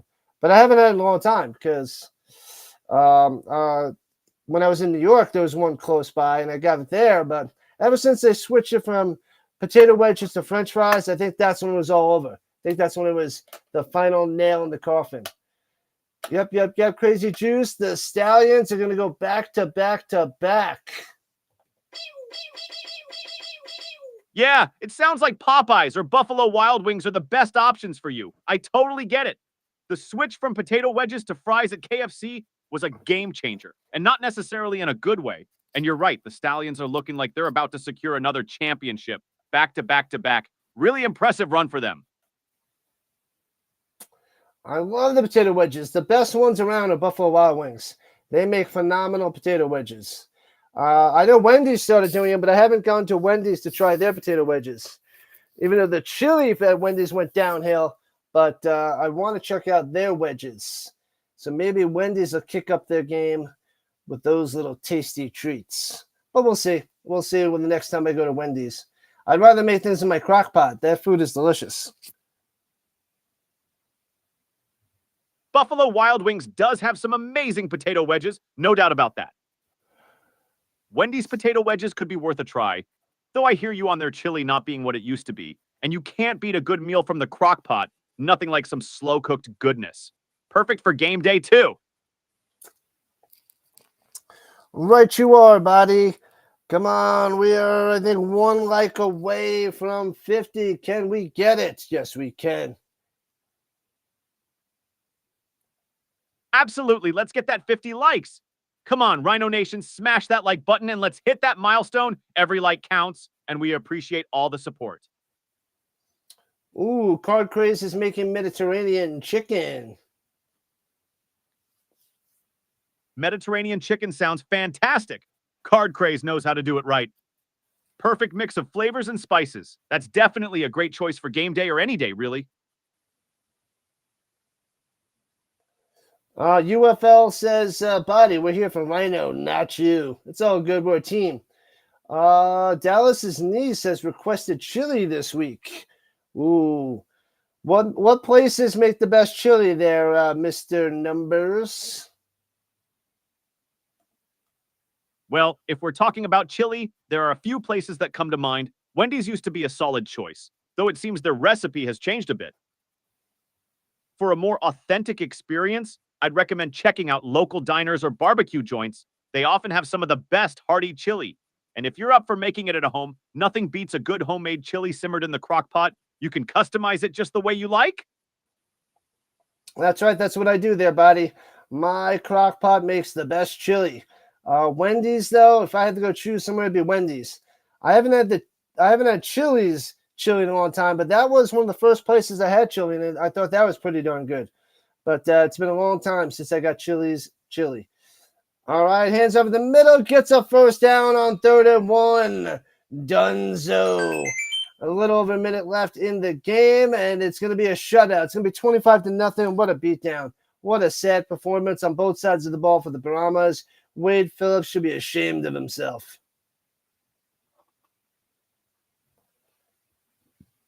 Yeah, homemade chili in the crock pot is hard to beat. Wendy's is a solid backup, and Chili's chili does bring back some good memories. As for the game, it's been a tough one for the Brahmas. The Stallions have really shown their dominance today. A shutout in the championship game. Paulie's making lasagna. Very nice. You got a pre-made one? Womp. Get my body bag. Yeah. 42 seconds left. It's over. Yeah, Stallions, you did it. Huh? It's okay. Lose to opponent. Never lose to fear. Absolutely. Never lose Sophia. It's important to keep your loved ones close, no matter the outcome of the game. No, never. Not never lose Sophia. Never lose to fear. Oh, buddy, you kill me. Haha, my bad. Sometimes these ears of mine get a little mixed up. But hey, never losing to fear is still solid advice, right?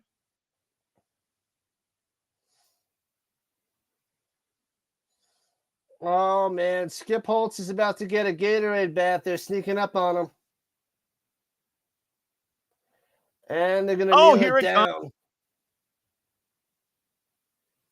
And there it is, the victory formation. The Stallions are just moments away from officially clinching their third consecutive championship. What a dominant performance tonight. Drenched. Oh, man, he got a double Gatorade bath, and a couple of players are pouring their little bottles on him, smashing them, crushing them. It's over. Game, set, match. Done, done, and done. Brahmas. Over. Back-to-back champs for the Stallions. Championship. Is it orange Gatorade? One person had orange Gatorade. Wade Phillips, so disappointed. Sorry, little fella. You are done. You would like a t-shirt that says, I heart Wendy's wedges. Ooh, that's a good shirt there, Paulie. Got to get that made. Get it done. Get the little redhead on the cover as well. I love it. A t-shirt that says, I heart Wendy's wedges with the little redhead on the cover would be a hit for sure. On the front, yeah. And yes. That's a cover, my bad. Well, that's a wrap, folks. The Stallions have secured their third consecutive championship with a dominant performance. It's been an incredible season, and tonight's game was the perfect capstone. Thanks for tuning in, everyone. All right, say goodnight, buddy.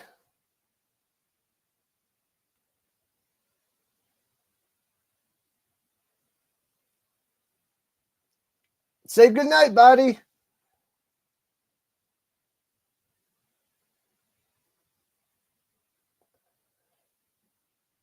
All right, he's shutting it down. Body, good night, buddy. All right, body's done. Done. I don't know. He that's twice now. Whenever I say that, he's like out the door. He's like disassemble, disassemble, disassemble. Pew. He winds down so quick. Man, like once the football game ends, he's done. You know, just like when guys never mind. Anyway, so he's gone. He's done. He passed out. He fell asleep. It's over, Rock. Thanks for coming out. Deuces to body. All right, so we have the NBA Finals tomorrow. The NHL Stanley Cup on Tuesday, and then back to the CFL Thursday, Friday, Saturday, Sunday. That is our deal. Oh, man. Like asking your kids to do the dishes. Gone. They're out. Done. Crushed. Appreciate everybody in the Rhino Nation. Thank you, moderators. Happy Father's Day to all the fathers out there. Happy Body Day. We should have a Happy Body Day. But anyways, Stallions crushing them 25-0. What a game. What a smashing. What a beatdown. So yeah, we got a couple streams the next couple days though, people. It's still early. It's what, 6 o'clock? 6 o'clock Rhino time, 8 o'clock on the East Coast. Back to work tomorrow, people. I have a little tutoring in the morning, and then I'll have the basketball game tomorrow night. So I'm going to wind down and relax, take it easy for the rest of the night. Hopefully the rest of you enjoy your night. I'm going to sign off. Football all day, all week, all year. This is what we do. I will catch you tomorrow night for the side dish of basketball and hockey. Cameron with another all-nighter. Keep it up, Cam. Keep it up, keep it up, keep it up. All right, people. Congratulations, Stallions. Thank you, thank you, thank you. Appreciate all the love and support. I am signing off in a second. We're just short of 400 views on the stream. I thought there was gonna be more for this championship game. We had more last week with the Battlehawks and the Brahmas. That was a big one, but not today. All good, all good. All right, thanks for coming out. Sticks says the Celtics can do it. All right, we shall see. We shall see. Signing off, disassembling. Catch you tomorrow night, people. Thanks for coming out.